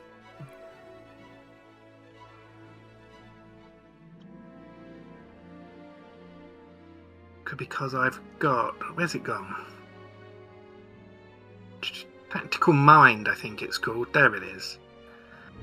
So... I have a Mind for Tactics on and off the battlefield. When I fail an ability check, I can expend a use of a second wind to push myself towards success, rather than regaining hit points. So I can roll 1d10... That's an ability check, though, not an attack roll. Wouldn't count in this scenario. Like deception or That's intimidation. like if I One of called the for skill like checks. Okay, so that's round the other way. I'm with you, sorry. Yeah, if I called for like an In that investigation. case, I'm check. just going to stand there. Because... Did you not get given? it's a- Has he not got bardic? Or is he not? I had one. I'm not tracking it. No, I only... We all got heroic inspiration for killing the Nothics, right? Oh, no, wait a minute. Sorry, I forgot to plus my 4. It was 19. Oh. Because I'm using my pistol, aren't I? Oh yeah, no. Well, yeah, that hits. Okay, that's good then. So that is... Where's my marksman thing gone?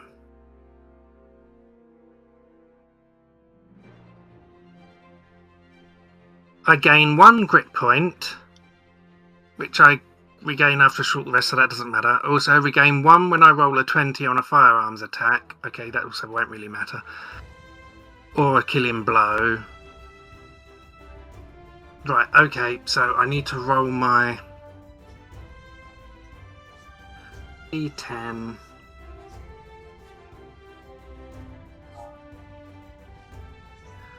So that's 9 total.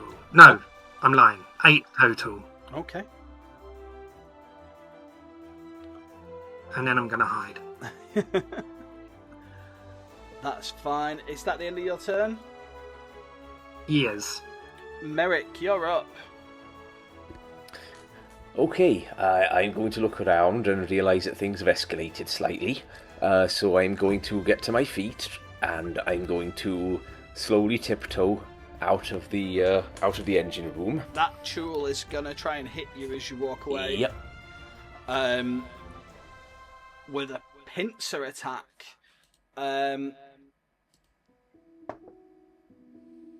Doesn't matter though, because it was a 10. So it misses as it tries to as you walk away. Lovely. And I am going to produce my lyre, and with a hum I'm just going to pluck on a string, and almost cartoony this little sort of golden musical note emerges from it and just floats over to the middle of the engine room between the two tools. And as it stops there and hovers, it's going to start to increase in size before it suddenly collapses in on itself with a as I cast Shatter in them between the two of them. Oh, lovely. So that is a DC 14 con save, please. What's the jewel's con? Okay, so the first one, A, rolled a 19. That succeeds. And the second one rolled a natural 20. Okay, so I rolled 16, so that's 8 points of thunder damage for As each my of them, dice please. says. No, you can't read it. My D20 says "fuck you" on a natural 20. 8 points of thunder damage. Yes, please. Okie dokie. Each as well, damage. I like that. There we go. And for my bonus action,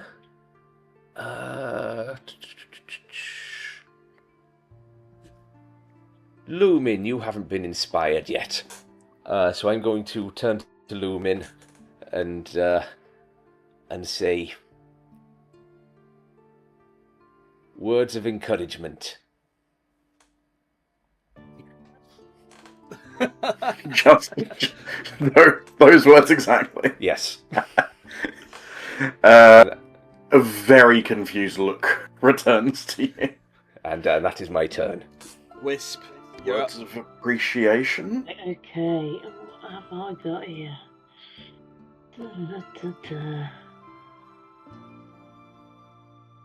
Right.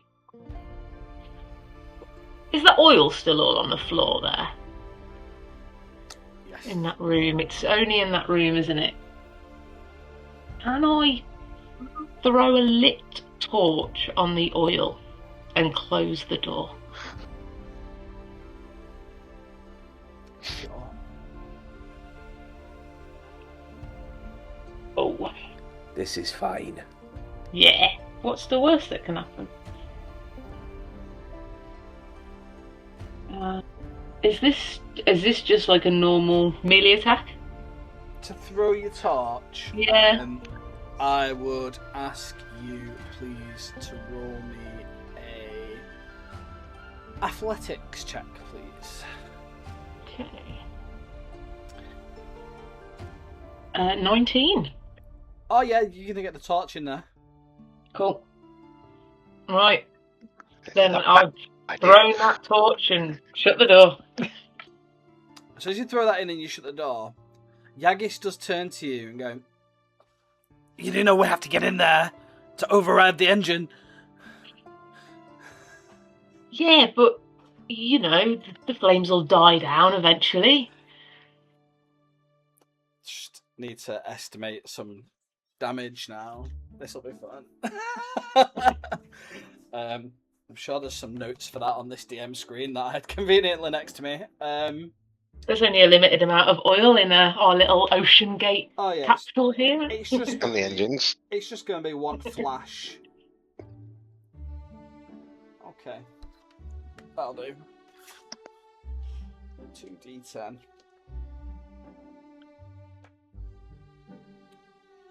I had 2d10.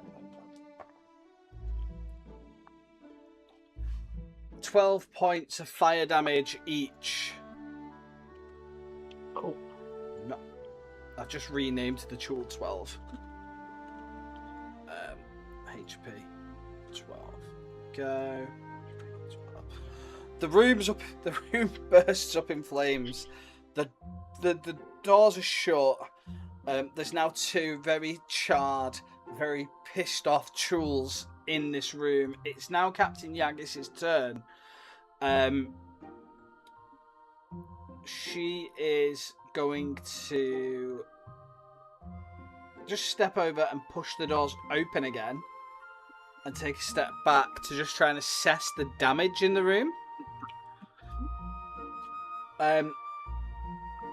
Luckily, it just looks like there's a layer of sort of char on everything. Nothing else has exploded. The hull hasn't been breached. And she will take a shot with her she's got a short bow at the tool. She rolled a 21, so it will take 5 piercing damage.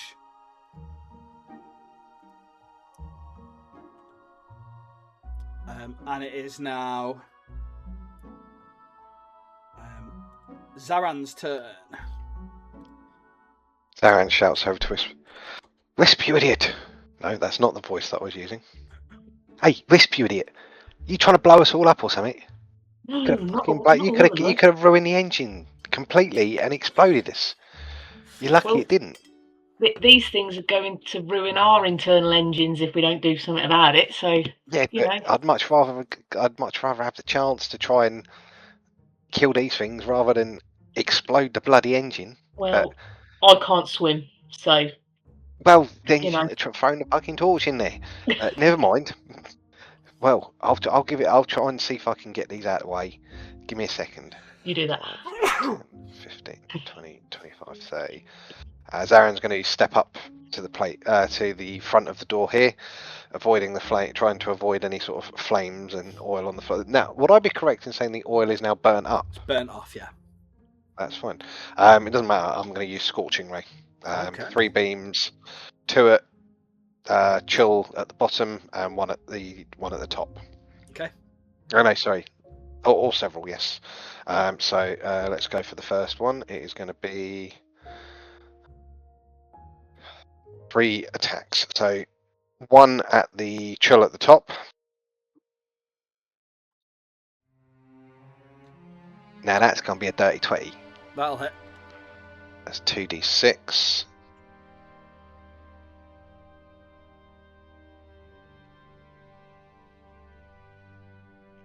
That's going to be 6 damage to Chill A. Okay. How's this one looking? It's just tipped into the side of bloodied. Alright, I'll tell you what. Let's go. We're going to try and hit that one again. With third ray, that's not going to hit that one. That's only an 11 for the second ray, unfortunately. That's going to miss. And he's going to say, well, I tell you what, infra penny, infra pound, and he's going to hurl the third one at the Chill A as well. That's going to be a 19. That'll hit. 19, 2 more d6. Woo! It's going to be 8. 8 damage. Whew, this Chill is not looking good. I need to ask, are they resistant to fire? No. That's absolutely fine. Just wanted to double check you weren't halving the damage. Because I have Elemental Adept for fire.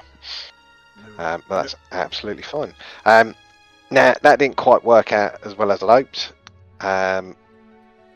Next time, maybe just try and hit them. Big axe, yeah? You use the axe. I know you're little, but you've got a lot of power in that, and hit them. And I tell us, anyone else, just hit them and run. Sounds like a good idea, yeah? Yeah. Yeah, wicked. Did And then you move in? no, I did not. Okay. I stayed where I was because that was my 30 feet of movement. Ah, okay. That was intentional. Wisp, would you have stood aside? Because you can move through a friendly space, but you can't remain in a friendly space. She is a small creature. She is a gnome. Therefore, she could Ah, finish in the same you space. can then. Nope. Good looking out. Excellent. Hang on. He could have just trod over me. Hang on. Basically, what I'm doing is I'm straddling, legs split over the top, and just firing these fire beams out at this Chill. There we go. Made Wisp's I've- token small. That's it. And my cloak is basically hanging over the top of her like a set of curtains. Well, that was excellent. Anything else on your turn? Unfortunately, I don't believe I have any more available as a bonus action. I have no more movement. I've used all my spells. No, unfortunately, that will be the end of my turn, and I've realised where I've left myself. Lumin, it is your turn. Okay, I'm going to poke my head around, look towards the originally just ripped open, but now also horrifically charred bodies of the 2 engine operators, and see if I can see a ring of keys attached to a belt, or I'm looking for that key. Roll me an investigation check. If I go into the room, can I have it with advantage? Sure. Yeah. Okay. So, I'll do that in a second. What I'm going to do is I'm going to go into the room in the center. You see Lumin pain a little. The eyes begin to glow and his body almost begins to shimmer in this iridescent, very oily kind of manner as he uses his innate sorcery. He is going to look with advantage as he is looking around the room in the center. That is a 16.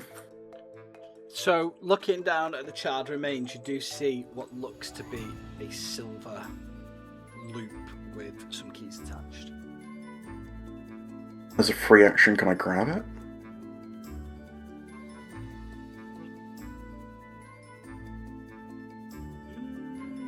Yeah.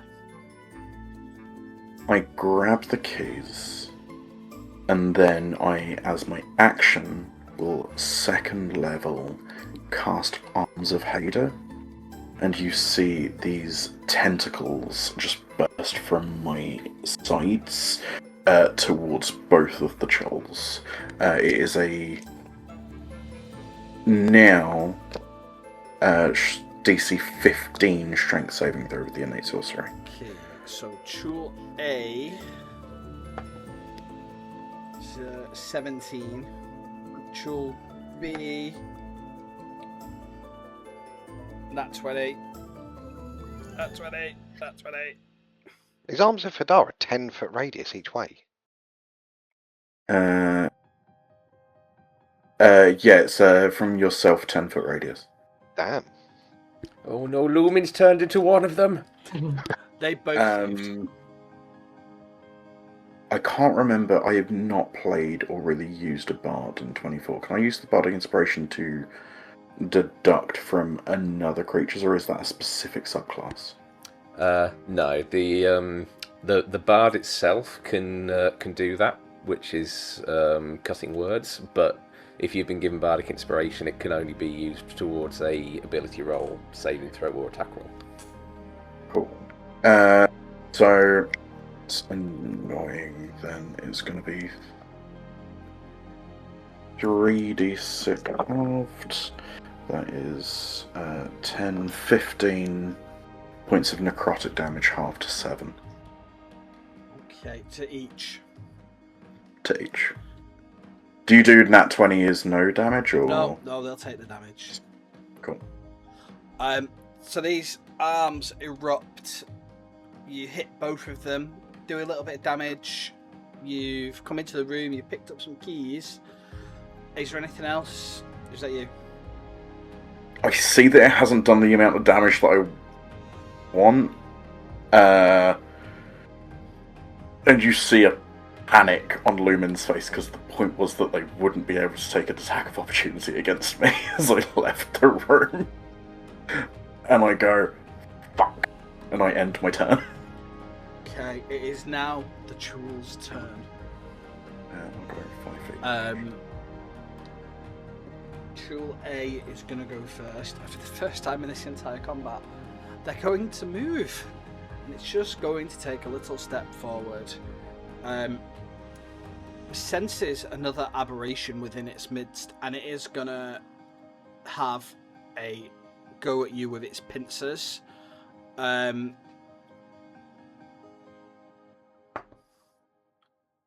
a 22 hit? Maybe. I don't know. My shitty armor class sorcerer is 12. Okay, that is 1d10 plus 4 damage. 9 bludgeoning damage. And are you, what size are you? Medium. You are now grappled. It is going to, it's grappled you. It's going to use its paralyzing tentacles attack. Can you make me a con save, please, Lumen? It's 13 DC. It's okay. Let me just double check. No, I don't get anything for the innate sorcery. 9 plus 5, 14. You save, so you're okay this turn. That's the end of that Chul's turn. The second one, seeing that you are grappled, is going to head towards the door, and it is going to make the first of its 2 pincer attacks on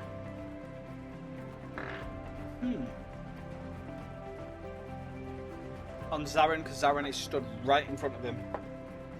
I mean, Wisp is right there too, just hidden by my cloak. It's an 18 to hit. That's going to hit, unfortunately, yeah. Pushing the gnome closer to the door. That is 9. That is 13 bludgeoning damage. With what is it you're using to attack, by the way? Pincer. So you sort of clamp down, snip through.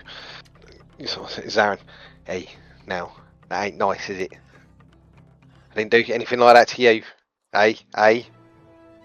It's holding you in its pincer. You are grappled.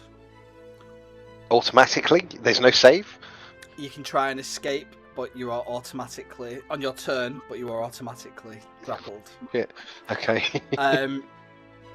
It just says if the target is a large or smaller creature, it has the grappled condition. Okay, that's fine. Yeah, it grappled. It's going to not use its paralyzing tentacles attack on you, because it's going to take its other pincer and it's going to try and get Wisp as well. Now, theoretically, would she be under? Would she be She's got cover. So, rules I always forget. Half cover is +2. 3/4 cover is +5. I will give you a +2 to your AC on this one. So Half doesn't cover. matter. +2 to AC and dexterity saving throws. I rolled a 17 + 9 on the dice. 26. You will take 10 points of bludgeoning damage, Wisp, and you are also grappled. Are you still raging, Wisp? I am, yeah, so that'll be half that, I believe. Yep, half the damage. Cool. Back to the bottom of the initiative. The Aboleth isn't going to take an action this turn. Anatolius, it is your go. Kind and gracious. Okey-dokey. I think I'm just going to use my gun again.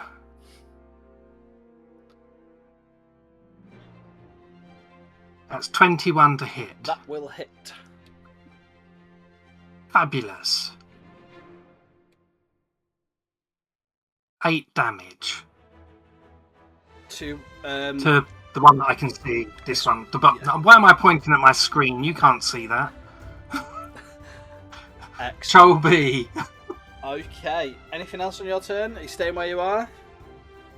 No, I want to give myself some health because I am a little bit 1d10 plus 4.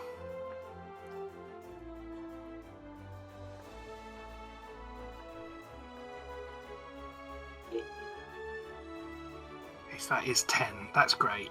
Okay, that's me done. Okay. Merrick. From where I am, can I see Chul A or just Chul B? You can see a little bit of both of them. Both of them, right. In that case, I'm going to go back to my first move of the day, and I am going to try and bane both of those, please. Okay. So it's a DC 14 charisma save for both of them. Not very charismatic. 10 and 8. Alright, lovely. So they are both baned. So it's the -1d4 when they make an attack roll, etc. Yep. I have one use of Bardic Inspiration left. So, Anatolius, I'm going to turn to you and say words of great encouragement. And I'm going to back away slightly. Okay. And that's my turn. Wisp, you're up. Okay then. Right, I'm gonna take my Morning Star and can I reach him from here? Yeah. Yeah, cool. So I'm gonna whack him with my Morning Star. You are grappled. Oh, yes. Ah. Attacks against It, attacks against anybody but the one you're grappled by are at disadvantage. So she can hit this one. I can hit this one, yeah, cool. All she wants. Okay, so it's 9. 14. It's gonna miss, unfortunately. A miss. Okay, so I can do that again. So we'll give it another shot. Okay, nat 20. Okay. And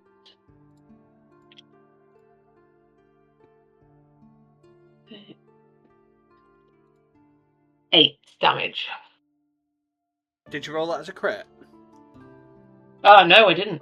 Let me look in the law. So what's your modifier? Da, da, da. Plus 4. 2. Plus 4, so sorry. Yeah. 1d6. So 1d8 plus 4. So you roll. What did you roll on the dice? 8. 8. So that'll be 8, 16, 20. 20 total. Cool. Where's that jewel? Okay. Whoa, he's not looking good. It's Captain Yagis's turn. She's going to just have another pop shot with her bow at Trule. Useless. Zarin, you're up. Now, Zarin isn't the strongest, unfortunately. And he's going to... Oh, yeah, sorry, just, Wisp, as it was your go, do you want to throw me a strength saving throw? Yes. DC 14. 18. You managed to wiggle out, you're no longer grappled. Cool. Sorry. Go on, Zarin. I think there's a whole lot he can do here other than attempt. Tell you what we'll do. He's going to build up and try and Eldritch Blast the one that he's attacking. Obviously, now, is it within 5 or 10 feet? So, it's within 5 feet. It is within 5 feet, so it is going to be a disadvantage. That's absolutely fine. Yeah. So the first one is... Of course, the first one's a nat 20, so that'd be a 26, and let's just see what the second one is. Of course. So that's going to be a 10 in total, so it doesn't work. Don't have any bonus actions that I can do, I believe. No, I'm just going to try and... In fact, let me have a look, because I think it costs an action to get out of grapple in the 2024 version, isn't it? You can make the strength saving throw at the end of your turn to try and break it if you want. I'm not going to keep you grappled. I don't like limiting that much. No, that's fine. We've got a +0 modifier. So what was the DC? 14. I've done pretty well with saving throws so far. Let me have a look. So it's a strength check or a strength save? A save. You got +1 for that, haven't you? I got a +1. That's all right. Let's have a look. Come on, +1. No, it's going to be a 6. You remain in the grapple, unfortunately. Zarin. Yeah, he's got his arms round him. Now, look here, you beastie. Fuck off. Don't like it. Go away. Go away. Slathering the tentacles all around the side of Zaran's face. It's like... Oh, they're slimy, lads. They're slimy. I don't like it. Get it off. Get it off. And that one ends Zarin's turn. Lumin, you're a bit of a shit sandwich here. No, this is fine. Lumin, in agony, has a plan. His hand is going to kind of shiver as he moves it is because of the amount of intense crushing in his ribs, and he is going to cast, using a sorcery point to do careful spell, his Burning Hands level 2, which would get both of them. Excellent. It is a DC 15 dex save. Both of them have Bane, so a minus 1d4 to both. Oh, great, with their +0 dex save modifier. But that is my final 3rd level spell. So, Tool A got a 0 because I rolled a 4 on my d4 and a 4 on the d20. And the second one, 12. So they're both big fat failures. Both fail. Okay, so I'm going to roll 4d6. I rolled a 1, which I'm not happy about. Do I reroll the 3? I'm going to use another sorcery point to use my empowered spell, which means that I can reroll up to 4 dice. I'm going to reroll my 1 and my 3. I got a 4 and 5 in the others. That is a 2 and a 1. So I have to take the new. Yeah, I need to take that. Sorry, that got worse. 3, 7, 12. 12. 12 points of fire damage to both. Okay. Screeching in agony. They are literally both just holding on as it's their turn. Can I take a shot about being ungrappled? I think I hit it with my Morning Star, so it's got disadvantage. The one I hit on its next attack roll. Okay. Yep. Lumin, roll me a strength saving throw. I rolled a 2 plus 0, so 2. You are still grappled. It was Chul A that had grappled you, wasn't it? Mm-hmm. Okay. So it's Chul A's turn. With you in its grapple, what's it gonna do? It's gonna try and get you with its other pincer. 19. Yeah. So that is. It has advantage, by the way, because it is grappling me. 23, but it's baned. 20. Yep. 1d10 plus things for 6 bludgeoning damage. Okay. I'm still up. And can I have a Constitution saving throw, please?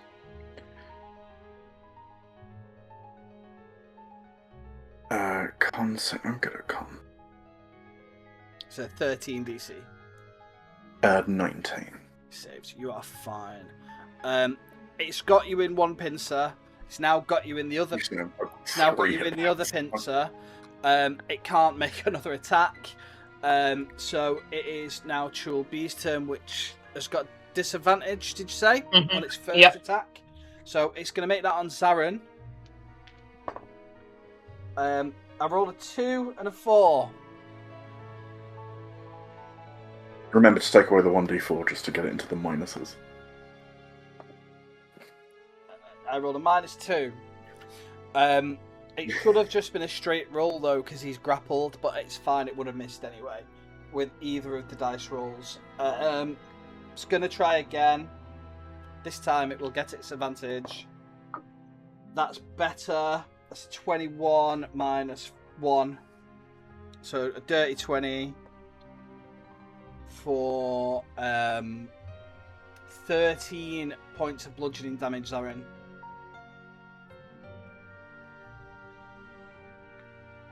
And it is the end of its turn. It's now the Aboleth's turn, and it is going to act on this turn. I need everybody to... When I can find my thing. Oh, where's it gone?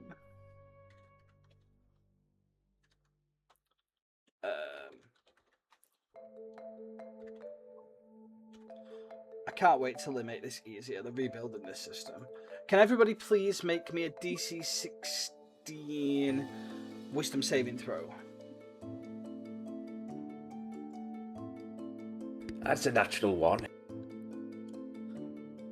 Also a nat Nope. 1.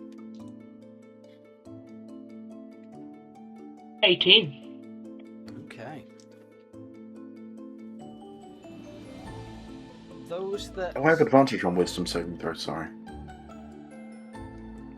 That is a 21. Those So I'm going to ask something because How do I get advantage? I have it. Go on. And actually, this worked. I should have realised this earlier. I have the Ring of Mind Shielding.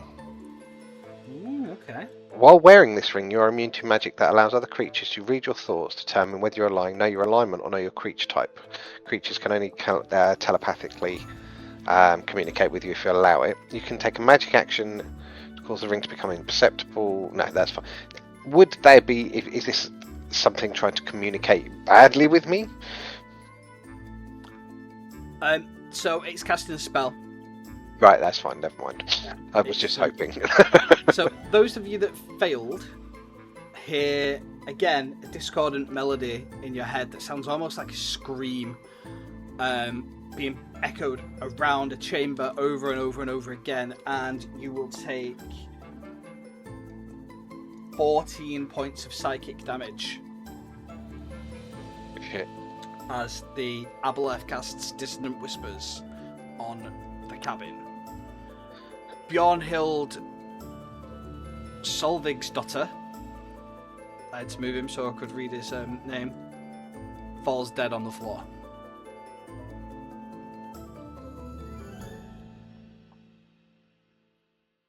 Is everybody still standing? Just. Only on one leg, but yes. Yeah, Zaran is definitely holding his head, or trying to hold his head in a lot of pain. He's sort of throwing his head. Ah! I like it. I don't like it, lads. I don't like it. Anatolius, we're back up with you. And I need to make a concentration yep. check on my Bane. And I don't think that's going to do it. Nope, that is only a 4, so Bane is gone. Okay. I don't think it's going to matter. I think they'll be dead before it gets to their initiative. How close am I to You are Tool within B? 5 feet. In which case, the great sword is coming out. Oh, it might not be. It's only a 13 to hit. That misses, unfortunately.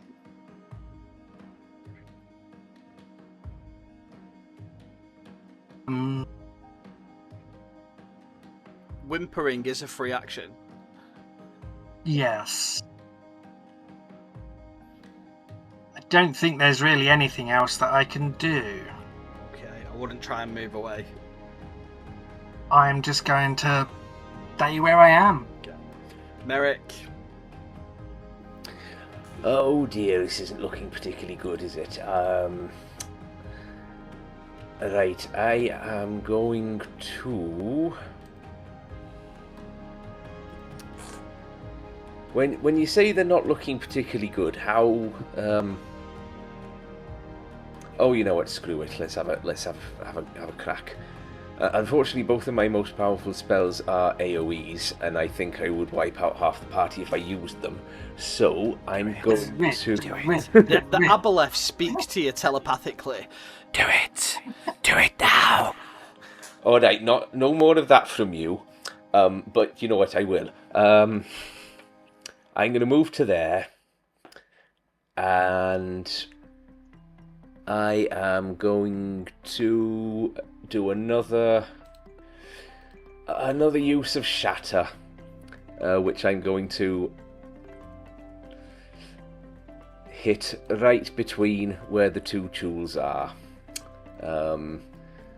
So unfortunately, it is going to get Lumen as well. I am very sorry about that, but I can patch you up if you die. It's fine.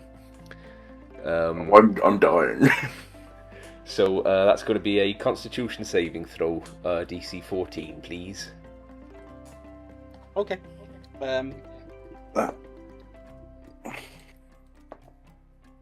12 and a fuck me, or a natural 1. Oh, lovely.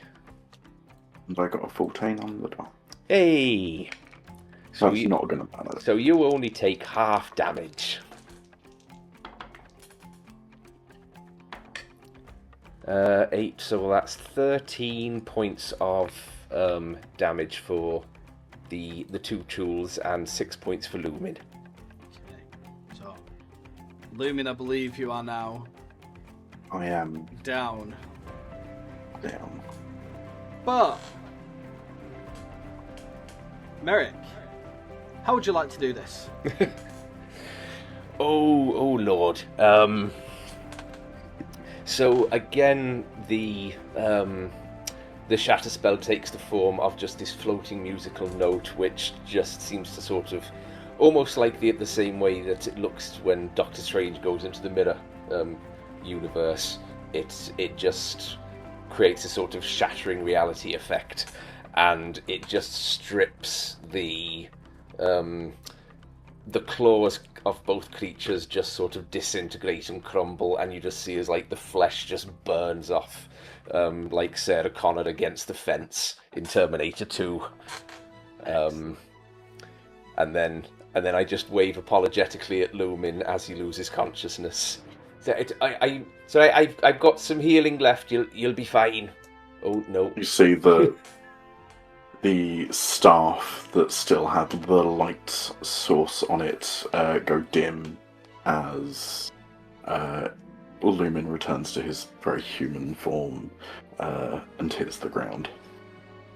Oh, the intrusive thoughts one. Is that the end of your turn, Merrick? And I do still have movement left, so I am actually going to move over to Lumin. I can't get him up this turn, but I can at least be there ready for the next round. Wisp? Have you still got a bonus action? I do, but I can't cast another spell with it because I just cast it. I have another potion in my pocket. Oh, can I... You gave me two greater healing potions. Can I feed him a healing potion as a bonus action, or would that have to be an action? If you had the potion, I would say you could feed it to him, but because taking it in there, it's on them, you would have to find it, because technically you're unconscious, so you wouldn't be able to go, I've got a healing potion in my pocket. It's in the med pack. That's fair. Wisp, what are you doing?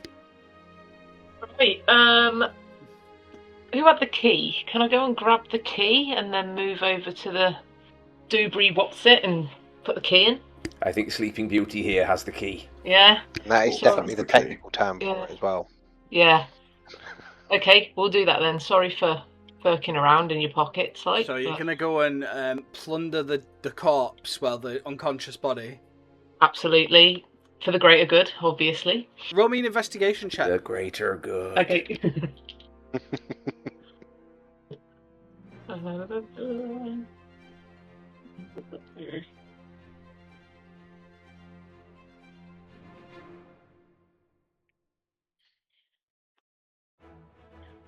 15. You find the keys. You also find a potion.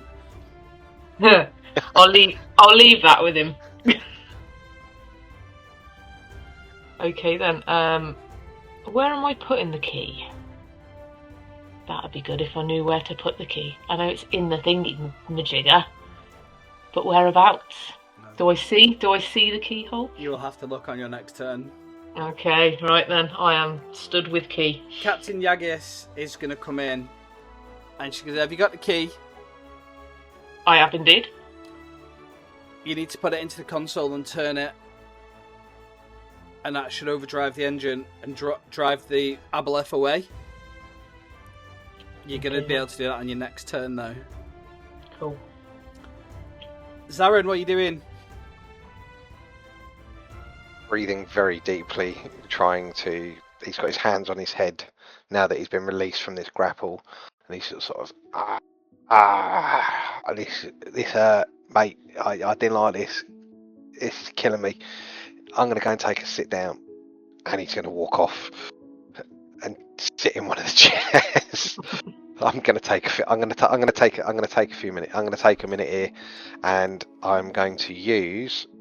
It's going to take a minute, and I have, as part of my pack magic, magical cunning. Once per long rest, you can perform an esoteric rite for 1 minute, regaining up to 1 expended packed magic spell slot. Okay. So that's for the next 10 rounds of combat. He's concentrating.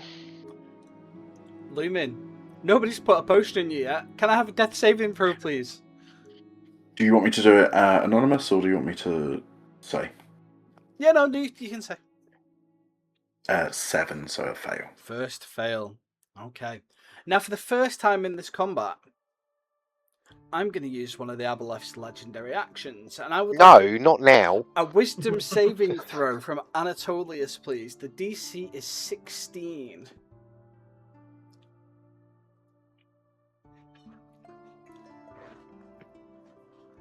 Did you say wisdom? Sorry. Wisdom saving throw.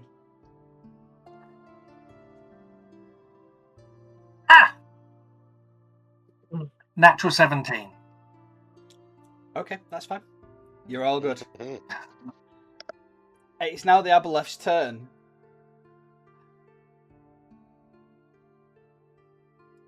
Merrick. Wisdom saving throw. DC 16, please. Okay.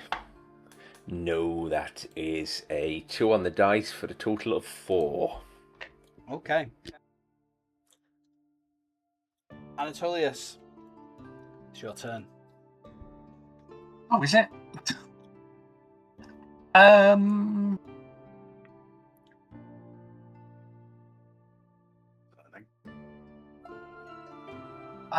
There's not really much I can do, is there? To be honest. Wisp's going to stick the key in the thing on her next turn. Yeah. Yeah.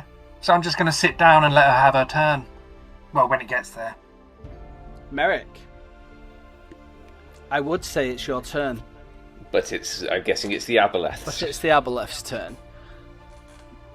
The Aboleth, on its previous turn, cast Dominate Mind on Merrick. Oh dear. There's not a lot there, to be fair. It speaks telepathically into your head. Kill the key bearer. And it instructs you to attack Wisp. Okay.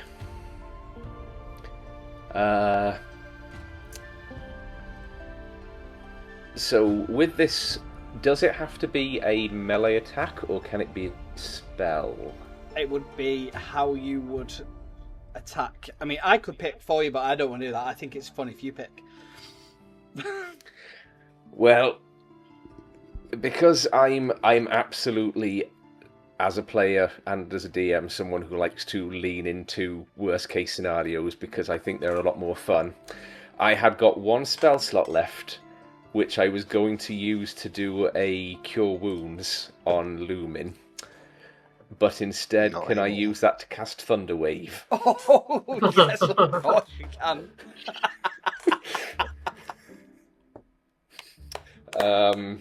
So that is going to be a DC 14 con save, please. And also, technically, it's going to get Lumin. Yeah, don't worry, I know. It'll get Captain Yagis as well. Yeah. So I'll roll for her. What was it? DC 14? DC 14 con save, yeah. She got a 15. Okay. It's a shame I've got no use of Bardic Inspiration left, otherwise I could cut and words that.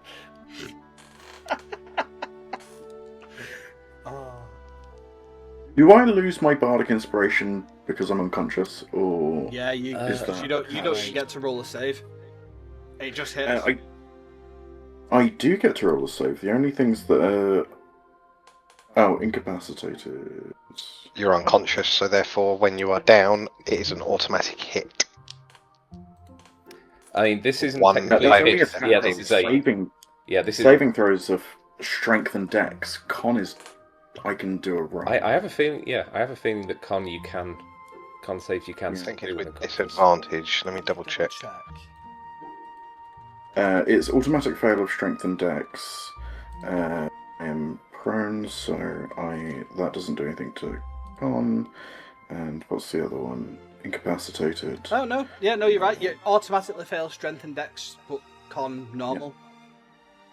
Yeah. Okay. Because it represents the body's natural involuntary resilience. Yeah. I still get And a it's plus not 1 even with to this. disadvantage. Yeah.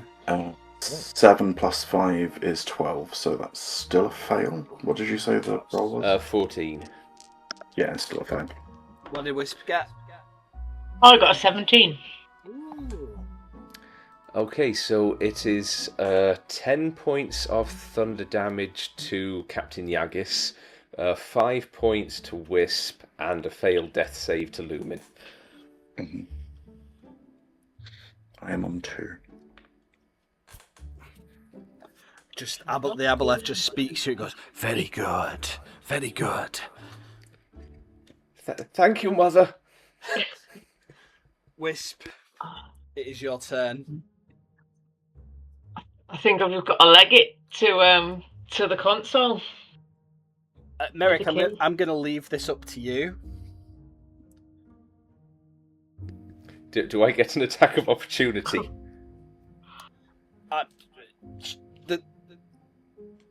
This is where you... where's the pointer? This is where you're moving to.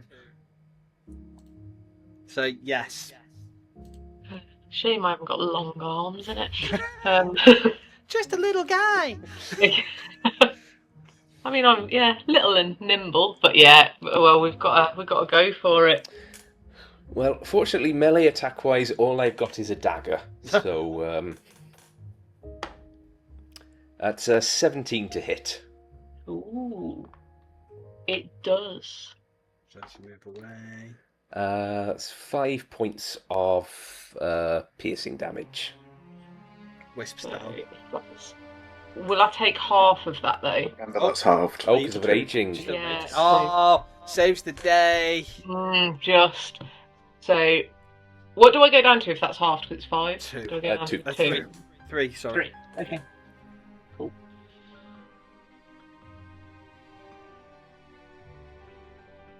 Oh. I think it was more of a crawl than a run to the console, but I got there. Merrick's just standing in the middle of all of this, shouting, "I'm the eel now!" Yes, you are. Yes.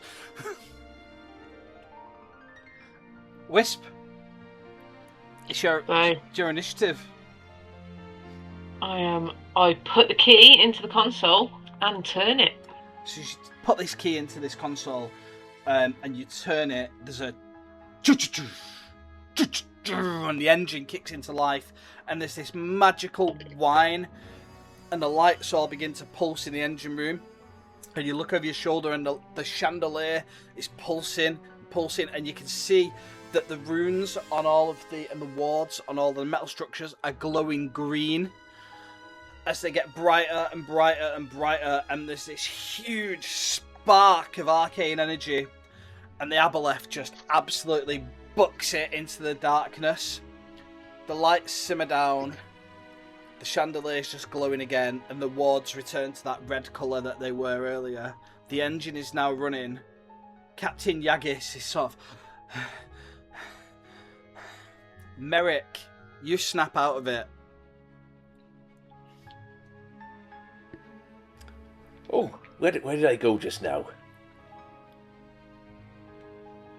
And we all turn on Merrick. Well, I deserve it. You lot keep it down back there. I've got a banging headache. Are we still in initiative order, or can I tip this potion down his gullet? Combat is now finished. I'm going to grab that potion then and just start feeding it to Lumin. All good.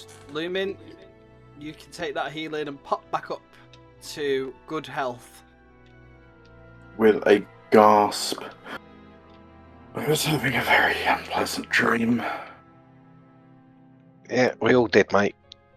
We all did. Oh, thanks. Well, I don't know about the rest of you, but I've had a very relaxing day today.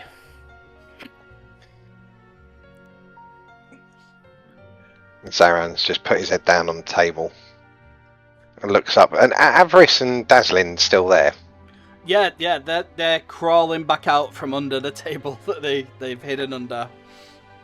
You two were fucking useless. Did you see what was happening? You didn't get involved at all. You just hid under the table. We are not. Next time, bit of action, bit of liveliness, yeah. We are not trained adventurers like you. Well, Neither were we maybe when we trained. started. Although looking at, because I just picked random tokens, looking at Avarice's stat block, she could have just won the fight on her own. Dazzlin, on the other hand, has got 4 hit points. He's got 1 more than me. What stat block did you give Avarice? I didn't realise as well that when the creatures died, where is it? My features. Which one is it? The Dark One's Blessing. It also takes effect. You get the temp HP if an enemy is reduced within 10 foot of me. 10 feet. So so I'm actually doing better on HP than I thought I was. Nice. Avarice is an NPC from the Icewind Dale Rime of the Frost Maiden book. She is a CR7 tiefling with a Staff of Frost, Banishing Rebuke, and she can spellcast at 10th level. I mean, yeah, Zaran's statements is there. You two were fucking useless. And where's that little rat, Jordan? He's run off as well. He could have come and helped. Are we safe? Yeah. Did you find that key yet, Jordan? No. I'm sorry. I think something stronger is now in. The beer. Given that there's a lot of exploded people that have messed up this entire little pod, Merrick's just going to start just pacing around, just casting prestidigitation and cleaning up a little bit. The bodies of the engineers. Yagish shouts to Jordan. She says, "Get in that engine room and make sure that we stay running." And he'll just go, "Okay." She will, from a little cupboard in the corner here, come and she'll plonk down a box that's got various bottles of rather strong alcohol in it. And she says, "I think you might need some of this. Goblin finest." And then I'll get us back to shore. And she's gonna go back, turn the pod around, and take you straight back to Promise. Well, just uncork. Drink. How long's the journey? Oh, she pedal to the metal, 15 minutes. So no time for a short rest, okay. She will, as she pulls back into the harbour, and the doors open, and the daylight hits inside here now. This pod isn't going back out for a while. There's bits of all sorts of aberrations just all over the floor. You prestidigitized the best you could, but there's some on the roof, and Yagis deeply apologizes. "I'm so sorry for your experience. Will you take some compensation?" We'll take Giving you compensation, a 1-star and room. I want the refund as well. Well, I will give you 5 gold pieces each to refund your tickets, and 100 gold pieces not to leave us a bad review. Now, I think you can do a little bit better than that. She shakes her bag of gold and she's like, 150 each. Yeah, Darren we can looks around for the rest chuck of us. useless Jordan overboard. Make it Can I 125 take the gold and you have for a the deal. 2 that died and deliver it to their families? Darren looks over at Merrick. There's no can take compensation for 100. those that didn't survive.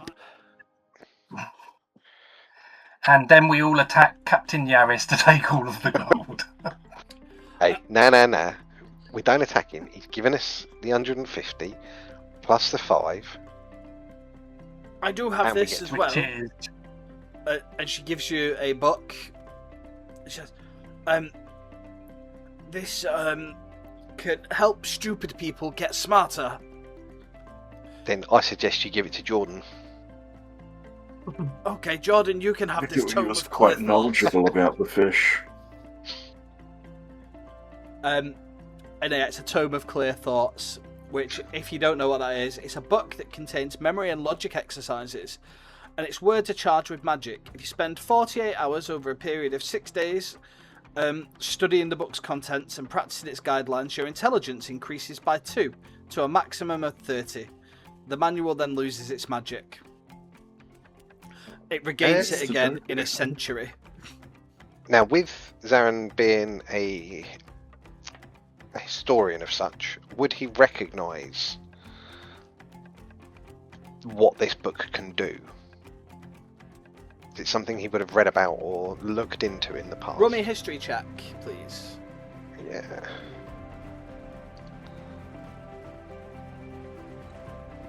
Dirty 20. Oh yeah, you see that book and you know that that is highly coveted on this island. That it is the one. There are no more of this book. Alright, How does this bit of this? maybe Jordan ain't gonna be any use to Jordan. Let us take this. You can have it. Yes, somebody left it on a table. It's been in a lost property box for months. Yeah, it sounds like a good idea. Bit of compensation Yes. for the inconvenience. I think it's one of those Sudoku books. Don't you worry about it. We'll take it off your hands. Thank you. Well, I mean, if that was in lost property, really, we should try and, reunite it with its owner, shouldn't we? No. Don't worry yourself about this. This will help us the next time we get into a situation like this. Give us a little bit of know-how. You mean a boat tour? Maybe you should read this. All right, okay. And with that, ladies and gentlemen, as you're back on the docks of Promise, coin purse is slightly heavier, and with a book of puzzles and Sudoku, that brings our adventure to a close. I would like to thank you all for joining me, and Thank you. would like to give a big shout out to the team at Roll and Play Press for providing everybody with this preview of their wonderful new book that is out soon. And if you've not got it, I think you can late back it on Kickstarter, late pledge, get a copy. Wonderful books, really good for things like this. And yeah, we'll be back soon. Thank you very much.